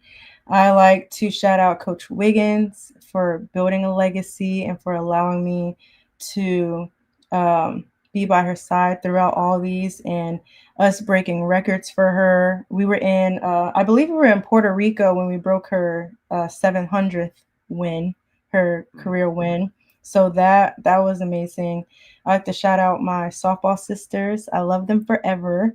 That bond that we have will never be broken. We've gone through things that nobody would understand. So if that class, Hall of Fame class thing does happen, that would be amazing because, you know, we came in together as sisters and we fight for each other forever. So shout out to everybody and all of the FAMU softball alumni who came in before us, who have continued the legacy, but even before I got there.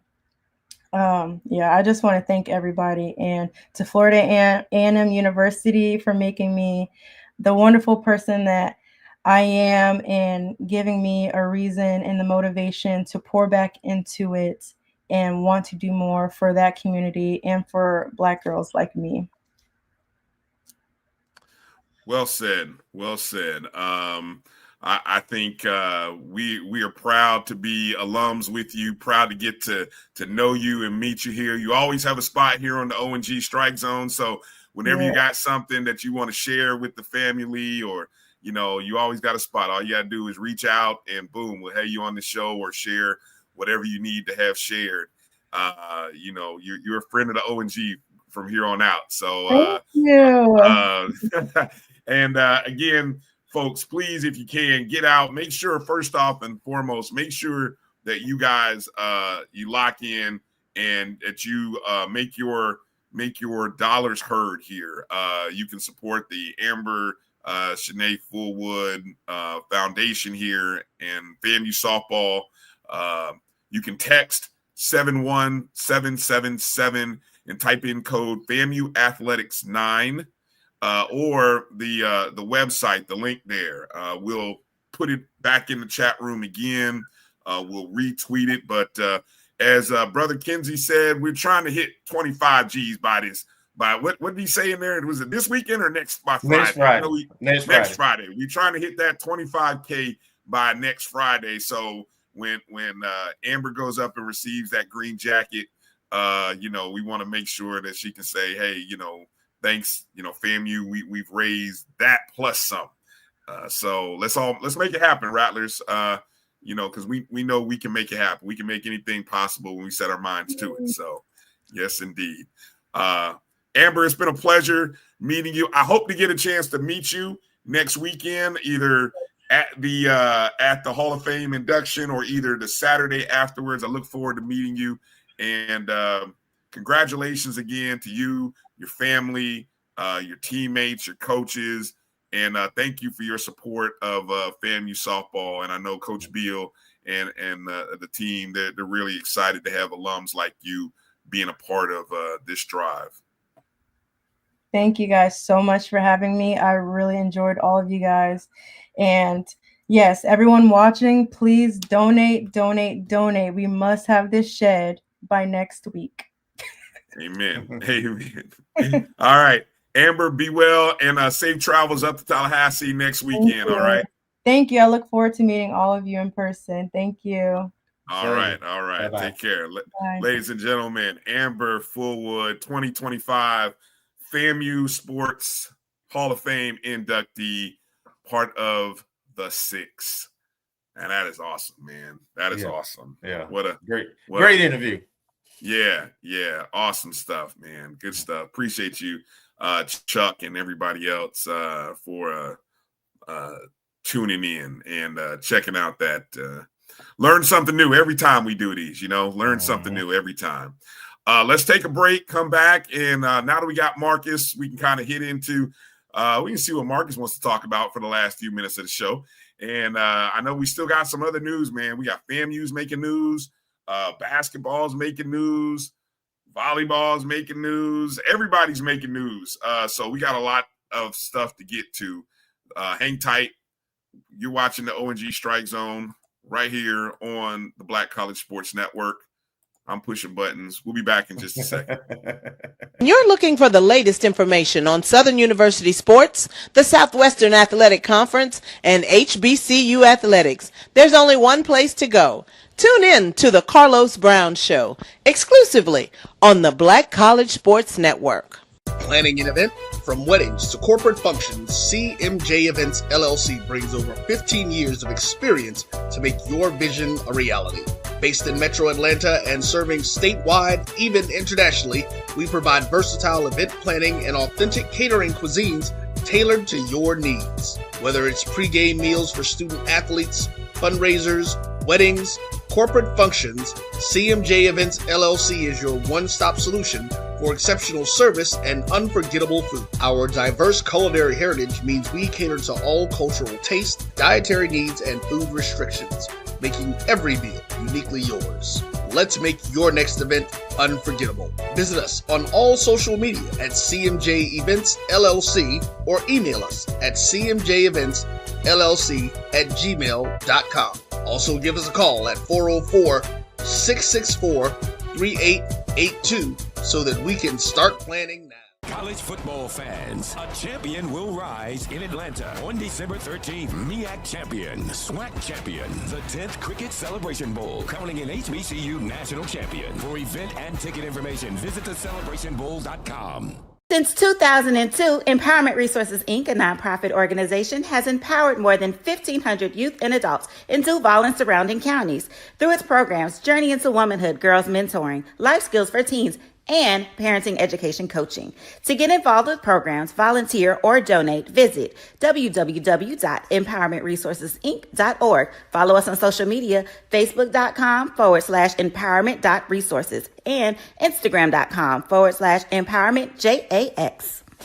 For over 30 years, HBCU Image has been more than just an apparel store. We've been a movement, a statement, a legacy. We celebrate the pride, the purpose, and the culture that make historically black colleges and universities legendary. HBCU Image, a Kenny T's company. ESPN Events presents Red Lobster Band of the Year. Returning to Atlanta on December 12th, 4 bands will qualify for the big stage, where 2 national champions will be crowned. Follow us for rankings updates throughout the season, and join us on December 12th. For event and ticket information, visit bandoftheyear.com.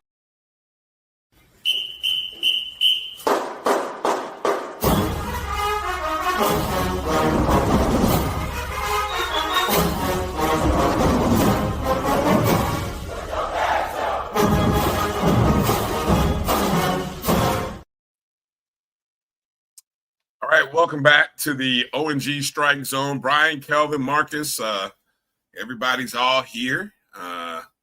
Marcus, how you doing, my Professor Green? How you doing these days?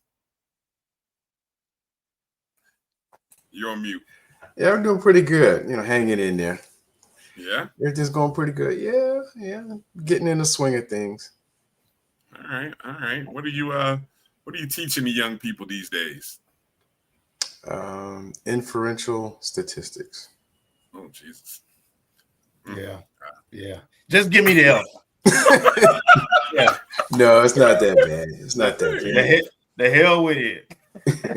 Somehow it feels like it's more than just statistics. I don't know. If you just said statistics, I'd have been like, oh, okay.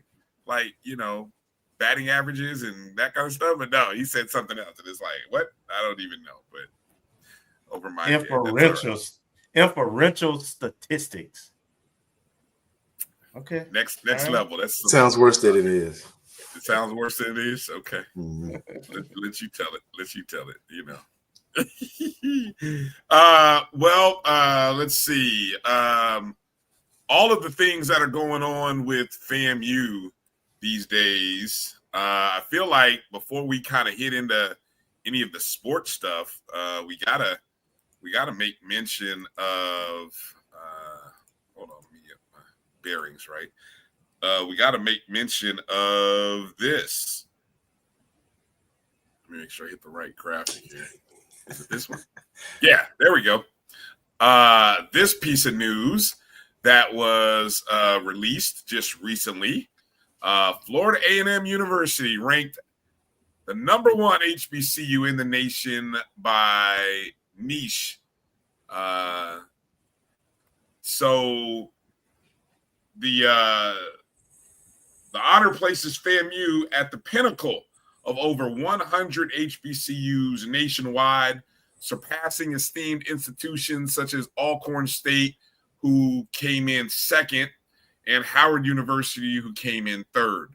The achievement underscores FAMU's rising national profile and enduring commitment to academic excellence, student engagement, and institutional innovation.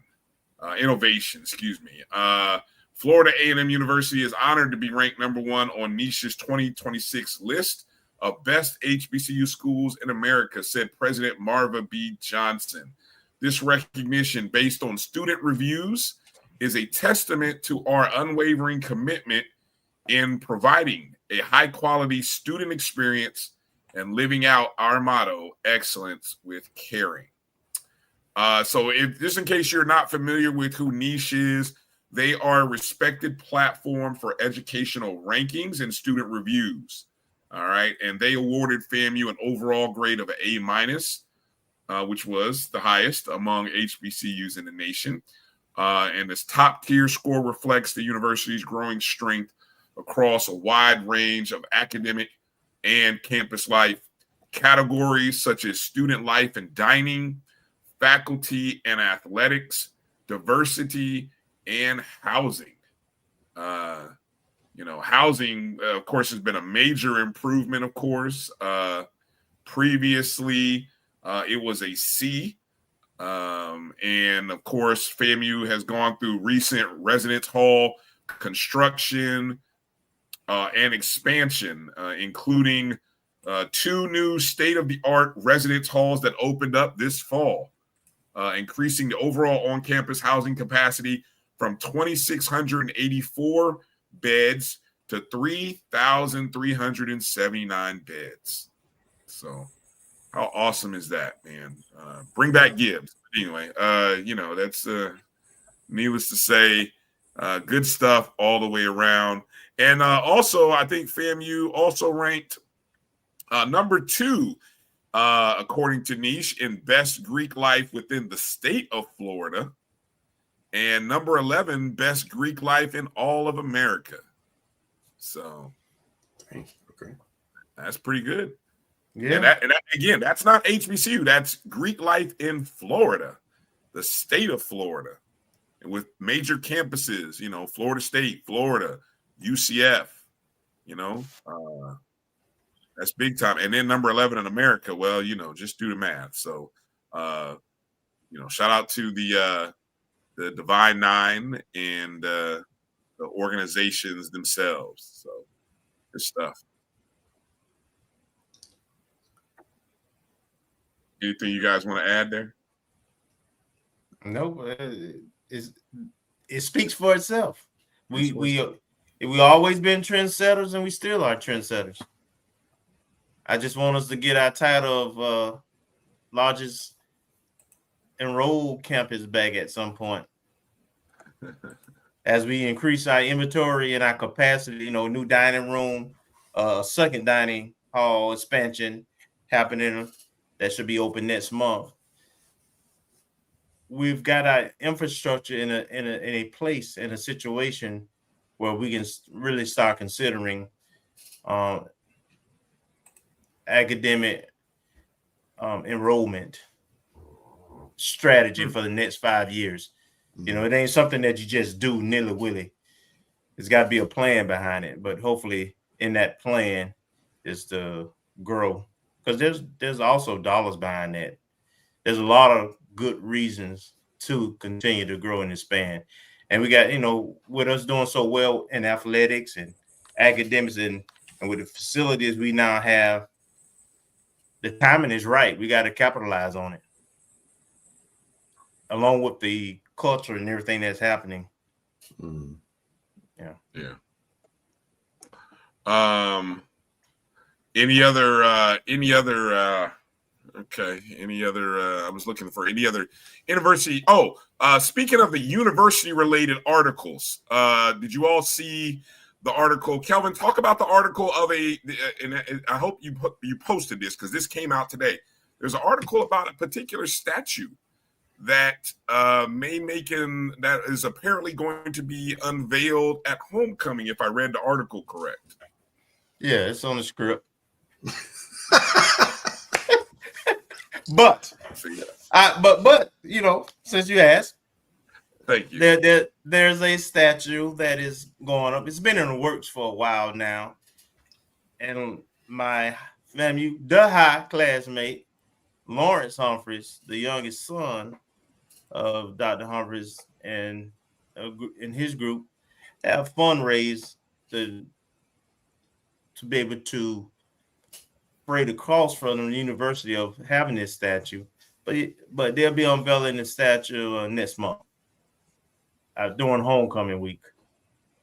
So, and my understanding is somewhere in front of somewhere in the Quad Lee Hall area is where it's going to be placed, and it's going to be life size. So it's Dr. Humphreys was a tall guy. He was 6'7", so it's appropriate, man. I mean, everybody understand the legend he is at FAMU and all the accolades we had under his leadership and supervision, the enrollment growth. I'm talking about enrollment growth, how it grew from when he got there in '85 to where it was in 2001 when he left. So just absolutely deserving, and I will definitely be there to be a part of that unveiling. Good stuff. Appreciate you dropping that in there. I was in the middle of trying to upload a couple other things, so good. Are there any other? What thought came to mind? Are there any other statues? I was trying to recall any other statues of presidents around campus or other figures around campus. Most have building names. We used to have the presidential wall that was by the bowling alley. I remember that. I do remember that. Yes, I remember that. I think that was removed a few years ago. That was the only, and then all the pictures are in Lee Hall. When you walk into Lee Hall in the lobby areas, all the presidents, permanent presidents, are on those walls. But in terms of an actual statue, I think Dr. Humphreys would be the first to have an actual statue. But there's plenty of resident buildings that bear the name of some of our previous presidents. Right. Okay. All right. Well, let's transition over to the volleyball court, if that's okay with you guys. Of course. Yeah. FAMU softball, we hosted as part of the a tournament that was sort of running in conjunction over at FAMU and Florida State. So, we had our first opportunity to play a home game I believe it was the first home game in Lawson, not counting the exhibition game to open the season. But we played two games. I think one was on a Thursday, one was on a Saturday. The Thursday match was against McNeese.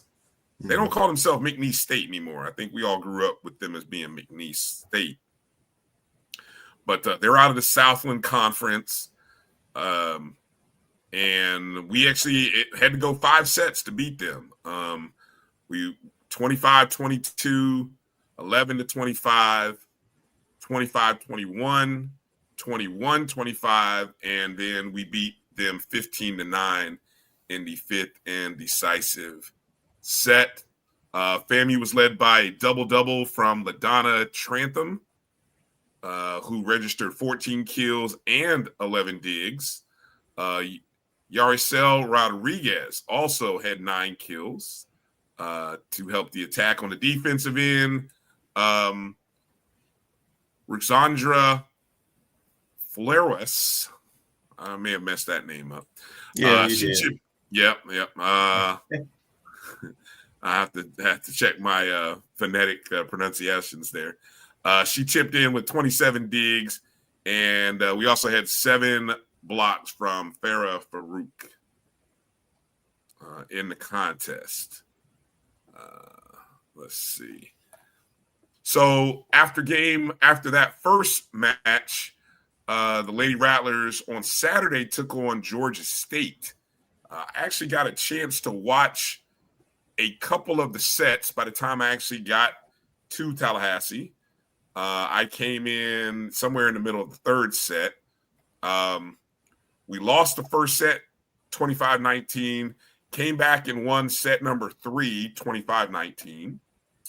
Unfortunately, ran into a buzzsaw in the 3rd set, losing 25-10. And then in the 4th set, we would end up losing 25-14 to Georgia State, who they are out of the Sun Belt and have only had 1 loss up to that point in like 8 matches. So very good Georgia State team, But again, LaDonna Trantham had 14 kills in the contest. She also pitched in with 5 aces. She had 5 aces in that. So she had a good serving day. Defensively, we had 2 players reach double figures in digs. Flaris, and Sanford, Yanni Sanford.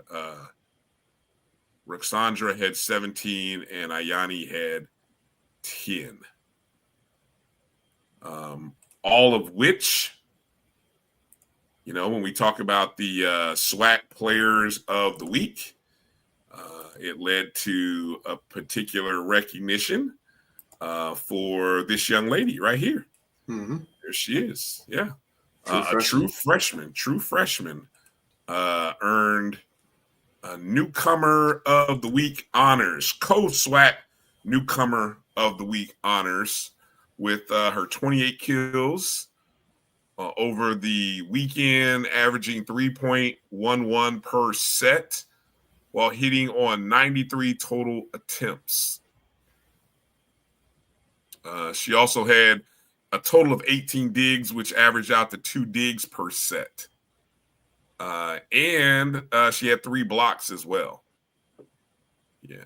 Her production translated into a team best 35 points overall, averaging nearly 4 points per set, the highest mark among any FAMU hitters. And so I believe, let's see, this is the first weekly award. Let's see, the conference honor marks Trantham's first since joining the Rattlers, and it highlights her immediate influence in Tallahassee. Where's she from? I'm not sure, but I did Chicago. Miss Trantham? Chicago, okay. Thank you. Yeah, she's from Chicago. And I think she originally was committed to one of the schools out west. I want to say San Diego State, San Jose State, something like that. And she was early or mid-spring commitment. Let me check. I can pull it real quick, but I think she's from Chicago. She might be from one of the traditional schools that we. Homewood, Illinois. So that must be one of the suburbs. Homewood, out there. Flossmoor, or Flosswood, Yeah. Home. I'm not sure which one, how they pronounce it. And I don't know if that's one of the schools, but I know way back in the day during the Humphreys era, there were like 3 or 4 Chicago schools where we always got not just athletes, but students from. Chicago Pipeline, huh? Mm-hmm. I want to say Whitney Young, Kenwood. Yeah, there's a third one. I can see Whitney Young, definitely. There was a third one I can't remember from Chicago. It seemed like we always had a pipeline there. We had a pipeline from there, Detroit, a couple other places. I was able to talk to Coach Gomez, Gokon, Saturday before the football game, and he shared that he's dealing with some minor injuries, so he's playing some younger folks and tinkering with the lineup as they get their footing and everything comes together. He totally believes in the talent he has, and once everybody is healthy and playing, which he kind of indicated this tournament coming up starting tomorrow in North Florida, he would get at least a couple of them back. Then he anticipate be able to finish games and go on a roll here. Yeah, currently we sit with a record of 2-6. As you mentioned, the Jacksonville tournament starts tomorrow afternoon. It's West Virginia. I'm assuming that's West Virginia out of the Big 12. That's a 3:30 Eastern match. Then on Friday, we take on Jacksonville State. Now, that's Jacksonville State out of Alabama, not Jacksonville, Florida, just in case anybody wondered, even though they're playing in Jacksonville. And then the Saturday match is actually against Jacksonville University, JU, in Jacksonville. So, yeah, that's kind of funny. And by the looks of the schedule, this is the last non-conference tournament before SWAC play begins on September 26th. Which, hey, how exciting is that weekend going to be next weekend? We've got the start of SWAC play against Jackson State in the Al Lawson Center, 6 o'clock. You got the Sports Hall of Fame going on in Gaither at 7. And then you got the football game against Alabama State on Saturday. What's the probability, Kelvin, would we, any chance we might maybe move that Jackson State game up an hour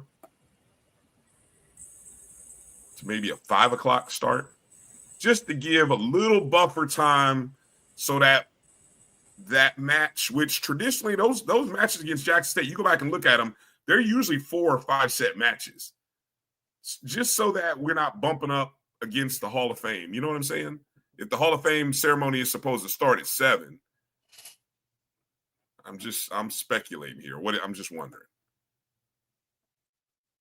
Yeah, that's because of the volleyball match is the reason the Hall of Fame is in the Gaither Gym. And I don't know. It's a volleyball game. It's for the team and the student athletes. So I don't anticipate. You wouldn't move it. Would you want them to move it? Let me ask it a different way.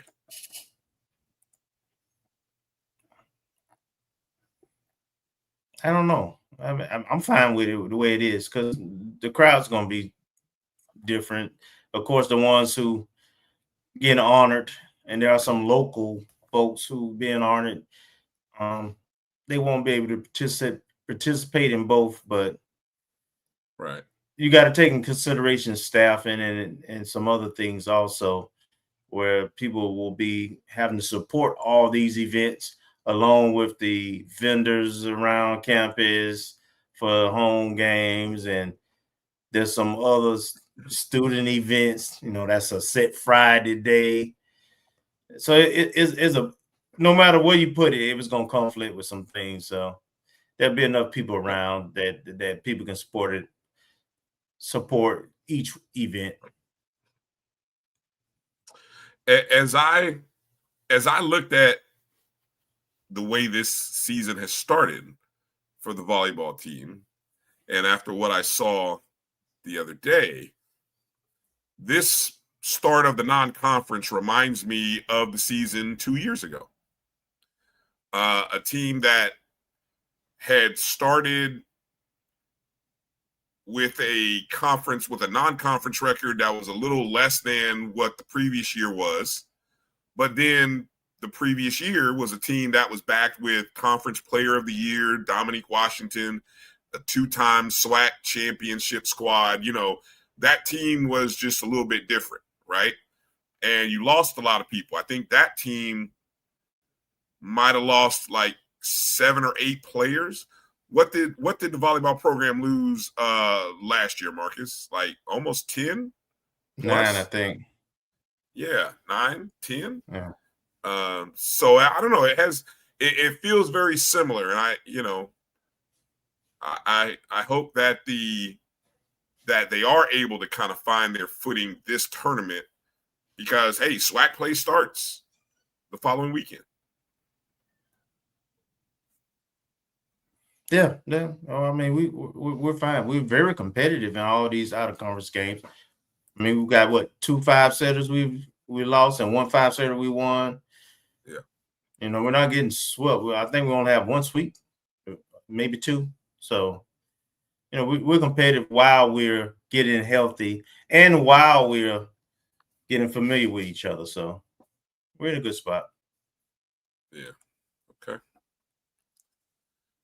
Speaking of players of the week and all that comes with it, on Monday we did make sure we had just caught the news that had come off the hot off the wires. Jamil Sanders was named Defensive Player of the Week.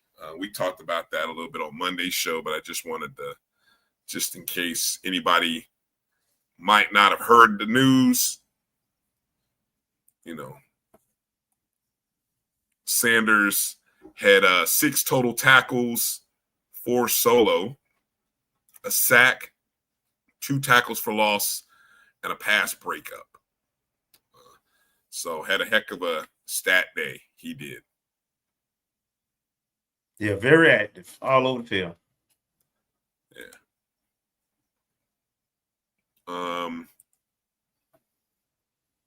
What other stories do you have, Marcus? You got any stories for us, or any news, tips, or anything you want to share? We didn't get Marcus' take on the game this weekend. He wasn't there Monday, so what's your take, Marcus? Yeah, we did not get your take on Wax. What you got? Well, we started out slow. I was hoping we'd start a little faster on offense. And Coach Gray, he came just like it's like they said they would. So they were coming to win. I was like, oh boy, come on now. Early on watching the game, and I was like, that's interesting. Just march down the field. And then to kind of echo what everyone has said around the drops. And I remember at the time, and I went back and looked at the play-by-play listing. And I didn't go back and look at the game itself. But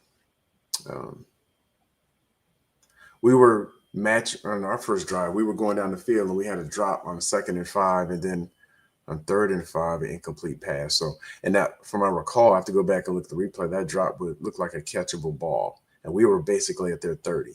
So, even though we had a slow start, but the drive got stalled by a drop pass, which was something that seemed to rear its head during the course of the game.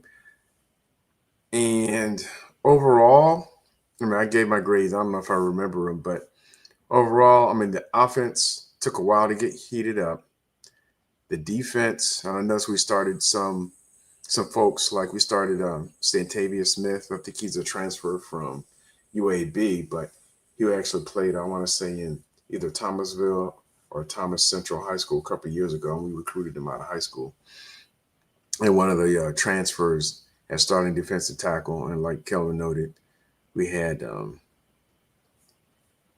his name slips my mind, number 4 linebacker who was hurt last year, starting as one of our defensive ends as I rush in.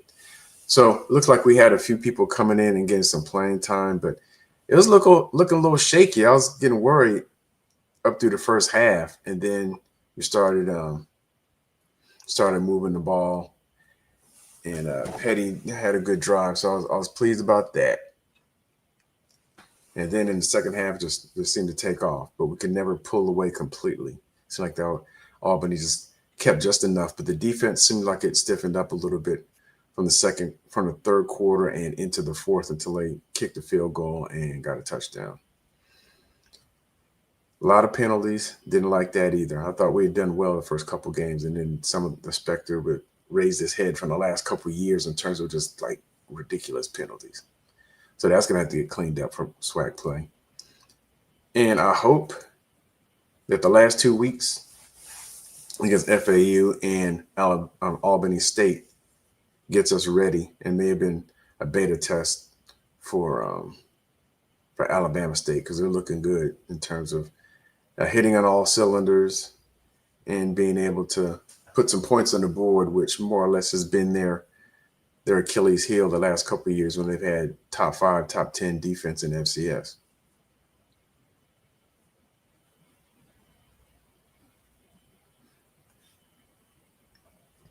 I guess one more thing. I'm just wondering, I know Coach Colsey, he mentioned in the call the other day that they want to be able to run the ball effectively, but not run first. But, I guess going into the season, I thought it was going to be run first, and it seemed like they were trying to force that. So I don't know if they're going to change the philosophy a little bit, the pass to set up the run versus the opposite.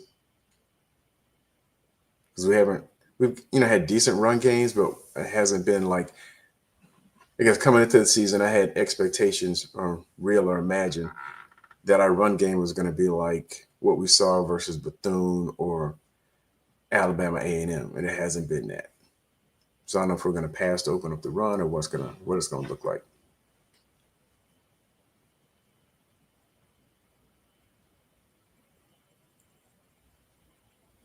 All right. What was your big game prediction? What was your prediction? Do you recall? I don't remember. Maybe a special teams touchdown or something like that, which didn't happen. Oh yeah. Also, looking at the big plays, we gave up a lot, like 4 or 5 big play kicks. And so one thing I'm trying to track is not only explosive plays that yield touchdowns on the play themselves, but trying to track explosive plays during a drive that eventually ends in scoring, or at least what happens if we have more drives with big plays that end up scoring, and what happens from going from there. Gotcha. All right. Well, we're on a bye week this week, so Coach Colsey and the staff, I'm sure, will be out recruiting. So that'll give you. I'm sure it'll be busy over the weekend as we start to see offers get made and things of that nature as coach and the staff begin recruiting for 2026. So we'll see what that looks like. What else, Kelvin? What else you got for us? You got another story or anything? Well, we had golf. Okay. Golf had a tournament on the 15th and 16th, and last tournament we participated in, this was with a bunch of the blue bloods of golf, right?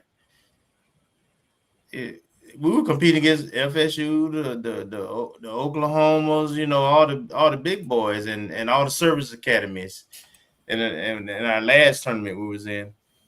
and we finished above the service academies, and we had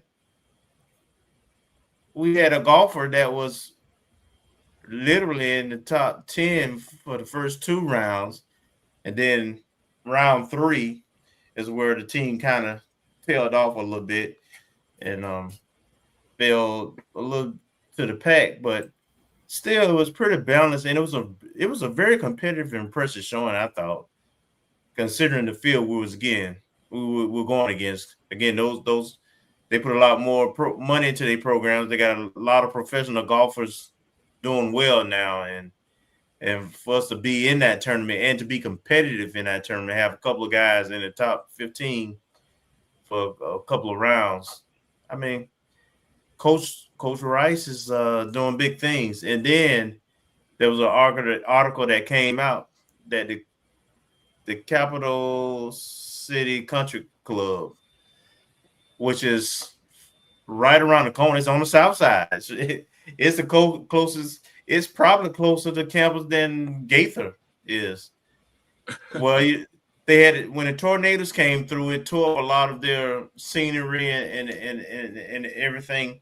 So they're trying to get private money to invest and make it NCAA qualified course and partner with our golf team. I briefly talked with Coach Rice about it, and so those discussions that have happened, and but they rent that property currently from the county, and they're trying to redo that whole thing so that they can get a private company to invest millions in it to do a lot of major improvements and be the home course of FAMU golf. Now, I don't have to say how huge that would be to have NCAA golf course so we can not only practice but hold competitions, maybe even a SWAC championship. So well, Clinton SWAC championship. What do we use right now? They usually go where? They've been a couple of places. I think they've been to Birmingham. It did it there, and I want to say somewhere in Mississippi also. But no HBCU has a on-campus golf course. Florida State does have a Jack Nicklaus on-campus golf course, the Jack Nicklaus design on-campus golf course. That's NCAA, in which where the regionals was held, and that course was just done maybe a year and a half ago when it opened, and so, and technically that's on the south side too. But there's a lot of golf courses close to campus, but it'd be nice to have our own. Right, seems that way. Yeah. Let's give a shout out to Sasha Robinson.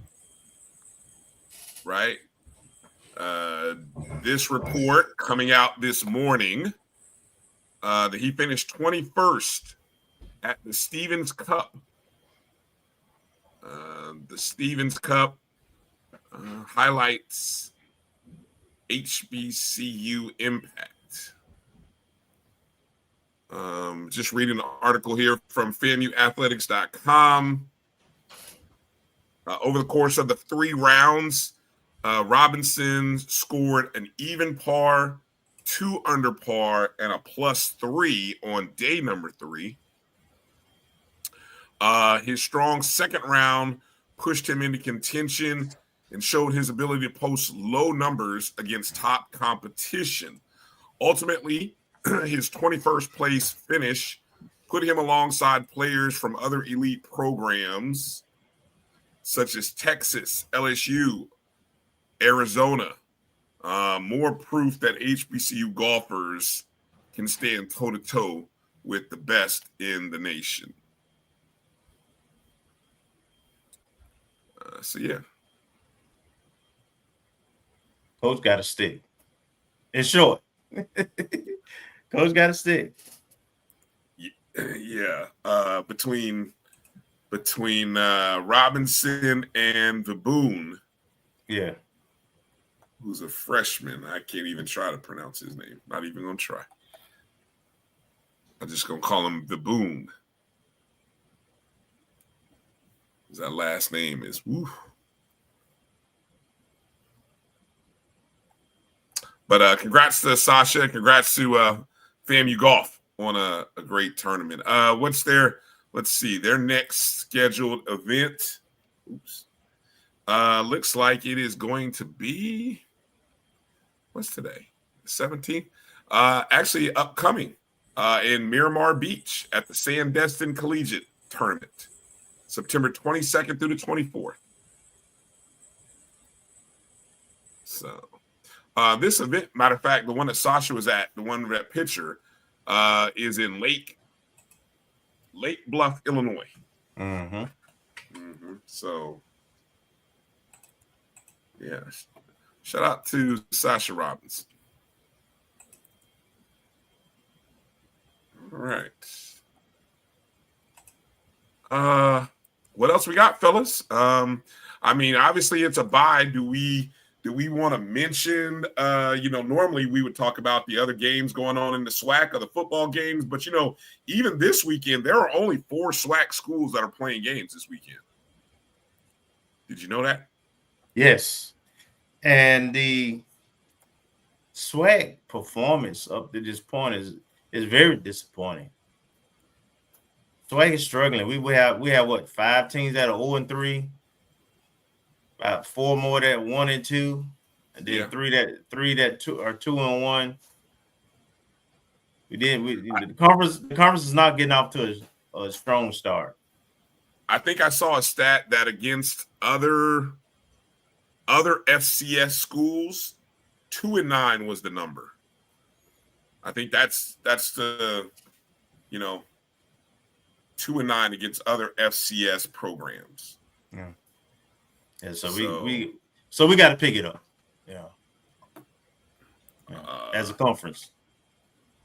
And sadly, the first one up there.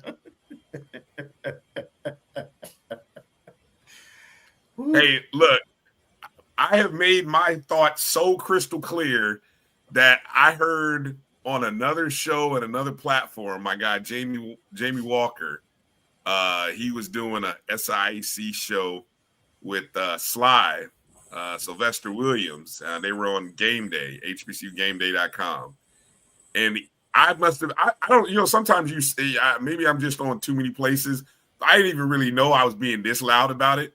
But even he's quoting me and saying, "Oh, my friend Bryan Fulford, he's calling the Edward Waters upset." I'm like, "What?" I'm like, "How I get my name talk?" I am calling the Edward Waters upset, by the way. But I mean, I didn't know I was being that loud about it. But yeah. So when I was talking about going to Daytona Beach this weekend, that's why I was planning on going to Daytona Beach. I want to see. If my schedule works out, what time is that game? What does it say there? 2 o'clock. 2 o'clock Central. It's gonna be hot. So that's 3 o'clock afternoon. 3 o'clock afternoon game. I might find my way over to this game to see Edward Waters, coached by former Bethune-Cookman Wildcat coach Brian Jenkins. I'm gonna go Edward Waters by 6. And I'm the guy who says that no D2s and beat D1s and no FCSs beat FBSs. But this one, I'm calling. Marcus, Kelvin, what say you? I'm going to just say I'm looking at 2-2 for the SWAC this week. Who's the other loss? Who's the other loss? And 1-3 ain't out of the question. The only one winning for sure is Alabama A&M. Right, that's the only guaranteed win. The only guaranteed win is Alabama A&M. I'm giving peer review to the victory over Northwestern. Ooh. I don't think Grambling is going to be East Texas A&M. Are they D2 or are they FCS? They transition to FCS. They just their first year FCS. Okay. They're the team that Florida State beat 77-0 or 3. But I got to see the players and it's, that was a mismatch. But against Grambling, especially the way Grambling looked against Kentucky State. Grambling is 2-1, 2 wins against non-FCS opponents, and they probably should have lost to Kentucky State last week. Probably. Yeah. I would say that's a good one. And then wait, is Northwestern, is that Nichols? Which one is the one that got their first win in 20 Northwestern games? Yes, it was. It was them. They beat Alcorn. And then what's crazy is Northwestern State has turned around and gotten beaten so bad the last 2 weeks that they have shortened the quarters in the third and fourth quarter in the games that they played. Well, who did they play? Were they playing FBS? Oh, yes. They were playing Cincinnati, and oh my God, I was just listening to it earlier. They played somebody else, another FBS program who jumped on them real bad. But anyway, they were down. I think it was Arkansas. Was it Arkansas? Might have been Arkansas. But anyway, they got blown out. So anyway, hey, here's Prairie View. I hope they do better than Alcorn. That's all I'm gonna say. They got to. They got to win that game. I can't even predict that game to be a loss because of sweat. We done lost too many of them type games. If Prairie View loses this game, no swag school is going to an FCS playoffs, regardless. I don't care if somebody runs the table the rest of the way. They ain't getting in the FCS playoffs because the conference rating will fall off a cliff. If Bethune loses and Prairie View loses, oh yeah, the conference rating is falling off a cliff. Well, I do still think there's 2 teams potentially gonna get it, but they have to run the table and just lose the loss beat to each other. And that would be Jackson State and Alabama State. And the loser of that game, if they ran the table, would get one. Yeah. But you're right. It ain't looking good. Yeah. Exactly. Little Baby's got Northwestern. I ain't mad at you. Yes, the one positive of going over to Daytona Beach is I can stop by Buc-ee's. Exactly, Keith. You know exactly. I can stop by Buc-ee's on my way to the game and coming back from the game because I am stopping twice. I love Buc-ee's that much, boy. But get me a Buc-ee's credit card. Basketball related news. I hope you guys saw the new video from off of the FAMU basketball Twitter feed and Instagram feed. Shout out to our president. She's doing a nice job of being in places, but we're not really hearing a lot of stuff. You know what I'm saying? I don't really hear her. It's like her team has her in places, but she's not really. I don't hear her. I guess I'll just say it like that. Literally, I don't hear her. She's being effective and strategic at this point. I mean, she's not hiding. She's around, but she's not making a whole bunch of noise. That's the way she should come. That's the way she probably. That would be if I was her advisor. That's how I would advise her. Come in and let me slowly introduce yourself to folks because they're already defensive and they want to pounce on you. But as long as they see you and things are going in the right direction and you're approachable, I would say her interactions with students looks good and genuine. I was literally looking through my binocular at her on the football field during the recognition of the I think it was in between the first and second quarter where they were recognizing the academic success of various athletic teams, and I saw her hamming it up with some of the different ladies from different programs. Man, it looked all genuine. It looked really warm and inviting. And then you see the pictures with the football team. She comes, but like not basketball. She comes, basketball. She comes off better than our previous two presidents, who kind of looked awkward standing around students. You know what I'm saying? I mean, they were there trying to do their best, but they just looked awkward.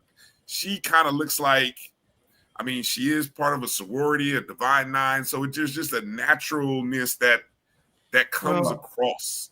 Also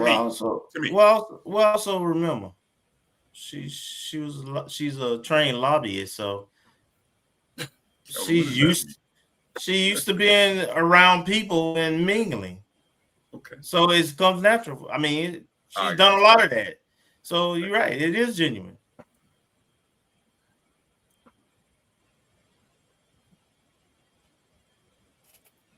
I didn't mean anything negative.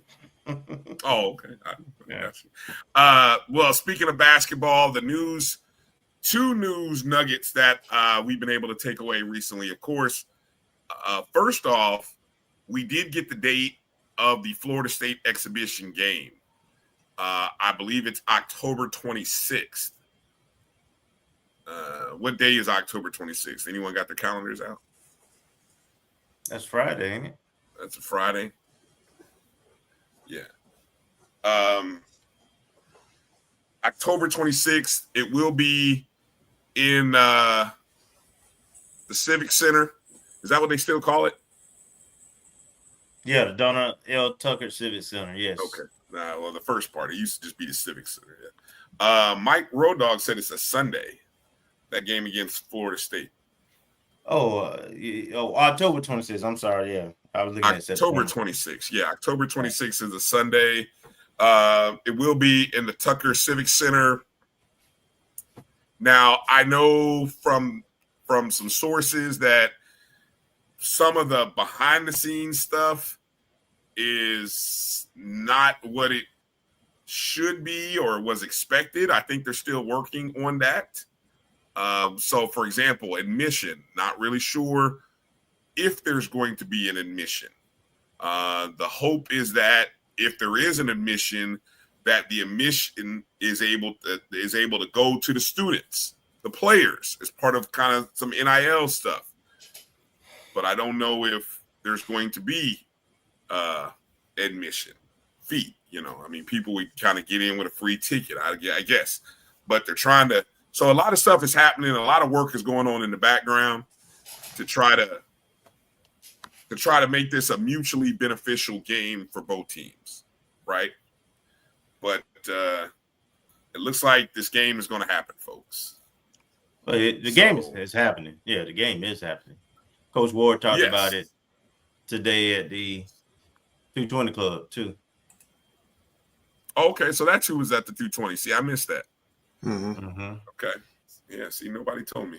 Yeah, 220, basically, Coach Beal went down the whole schedule like she did with us last week. Yeah, I caught Beal in the whole schedule thing. And Coach Ward gave at least the non-conference. I don't know if it was in part or whole of all the non-conference schedule. Mm-hmm. Yeah, he did talk about some of the players. He talked about the young man who's really, really tall. I don't know if he talked about everybody, but he talked about at least that one.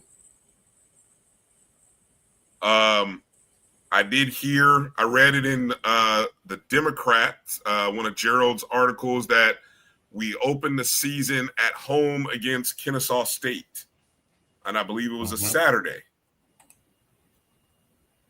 And I had to go back to watch the 220 Club too, I guess, because that's where he probably would have said that, right? Yes, he did say it at the 220 Club too. Gotcha. Okay. Well, I feel like between Coach Beal, Coach Ward, and our interview that we've had with Coach Gordon, we could probably start piecemealing the basketball schedule together. Really. Yeah, hopefully it'll be on the website soon. Yeah. Yeah. Okay. All right. Well, what else you got? You got anything? Any more meat left on the bone there, Kelvin, for you?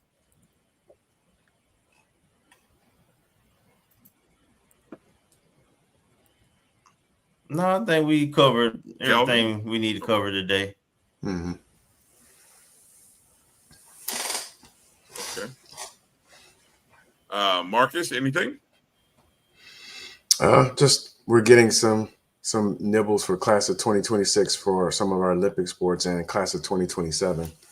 We did have a commitment last week for a class of 2027 person in softball and a class of 26. And I think they both attended, or at least on their social media, they sound like they've attended Coach Bill's camp recently. Yep. So we can go in more detail later because it's 10:41. But yeah, we had some big visits. We did have some big visits on campus at the game too for all sports. Mm-hmm. We had a 5-star and a 4-star basketball player on campus. One who's a son of a legacy. Ooh.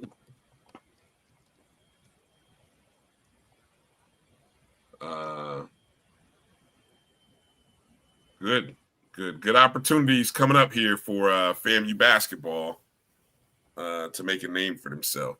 All right, as we close out the show, I did drop once again the donation link. For some reason, one of these Facebook accounts is not going through for whatever reason. But anyway, the donation link to the FAMU softball fundraiser, part of the Amber Fulwood Foundation. So please go visit that link and donate. We're trying to raise 25,000, small change compared to what we Rattlers have been able to do over the past few months. But that's for FAMU softball. So you can donate via the link.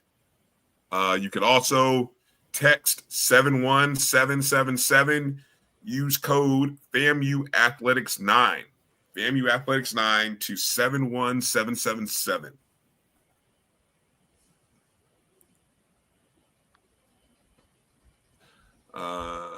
I'm told, Marcus, that the softball team had some visitors from, let me see, Area Young reports that softball had visitors from Oklahoma City and Jersey.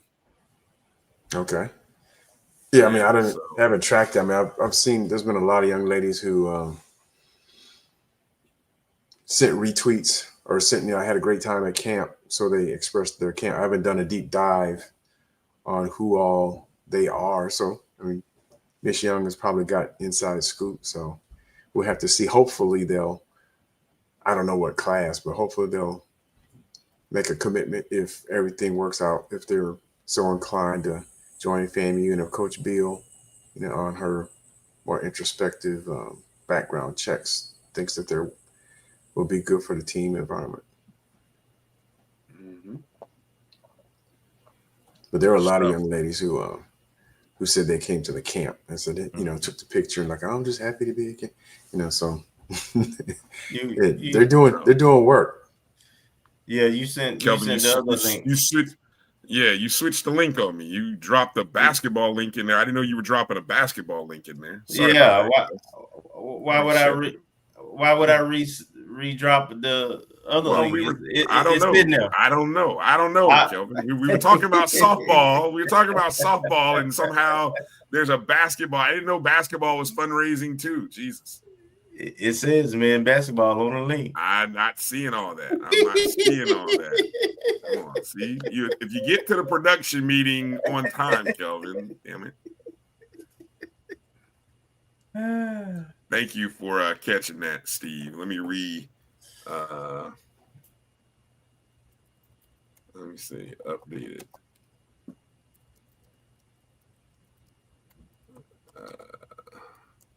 Any planned guests for next week, Kelvin, while I'm typing this? Absolutely. We play those Hornets next week. So we got a nice mix. Colonel Greg Clark, who's the VP of the foundation at Alabama State, but a Rattler, and of course used to be over the president of the Alumni Association. He'll come on the show and give us the lay of the land of what everything that's happening with him. I know there's some events centered around this game, some events Friday night at a couple of spots. So we will kind of let him talk about that and how things going there. And then we got Nick Eden coming on. I suspect that there's going to be a lot of Hornets in town next week, and they're going to be talking a lot of cash stuff. And I'm here for it because brag is still brag. So I'm looking forward to it. Yeah. FAMU is 8-0 versus schools from the state of Alabama in football. So just thought we'd share that. Okay, one more reminder, folks. FAMU Sports Hall of Fame, the enshrinement ceremony Friday, September 26th, 7 p.m. Jay Gaither Gymnasium. Scan that QR code.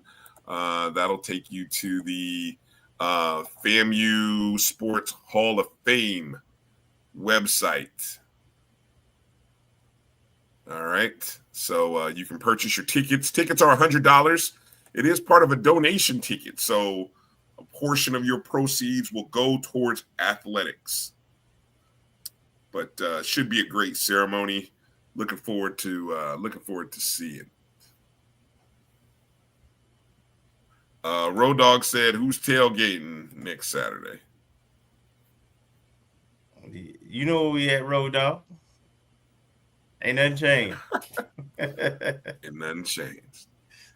Exactly. Nothing changed. All right, gentlemen. Well, let's get ready to shut it down. It's been a good show tonight. Got to thank Josh Padilla, Coach Westside, you can find him now on those X streets, those Twitter streets. Of course, from Kent State, he's coming down to Tallahassee this upcoming weekend as Kent State playing Florida State. Somebody told me to take Florida State team total over 51.5 points, by the way. Yeah. Kent State just lost to Texas Tech, 60 something to 0 or 3 or something. Yeah. Ooh-wee. Yes. Yeah. Take Florida State on over. I do have a little ticket on Tommy Castellanos to win the Heisman. I got a little pizza money on it, just in case Florida State runs the table. So. I think that's a good not possibility. A bad play. Yeah, no. Not a bad play.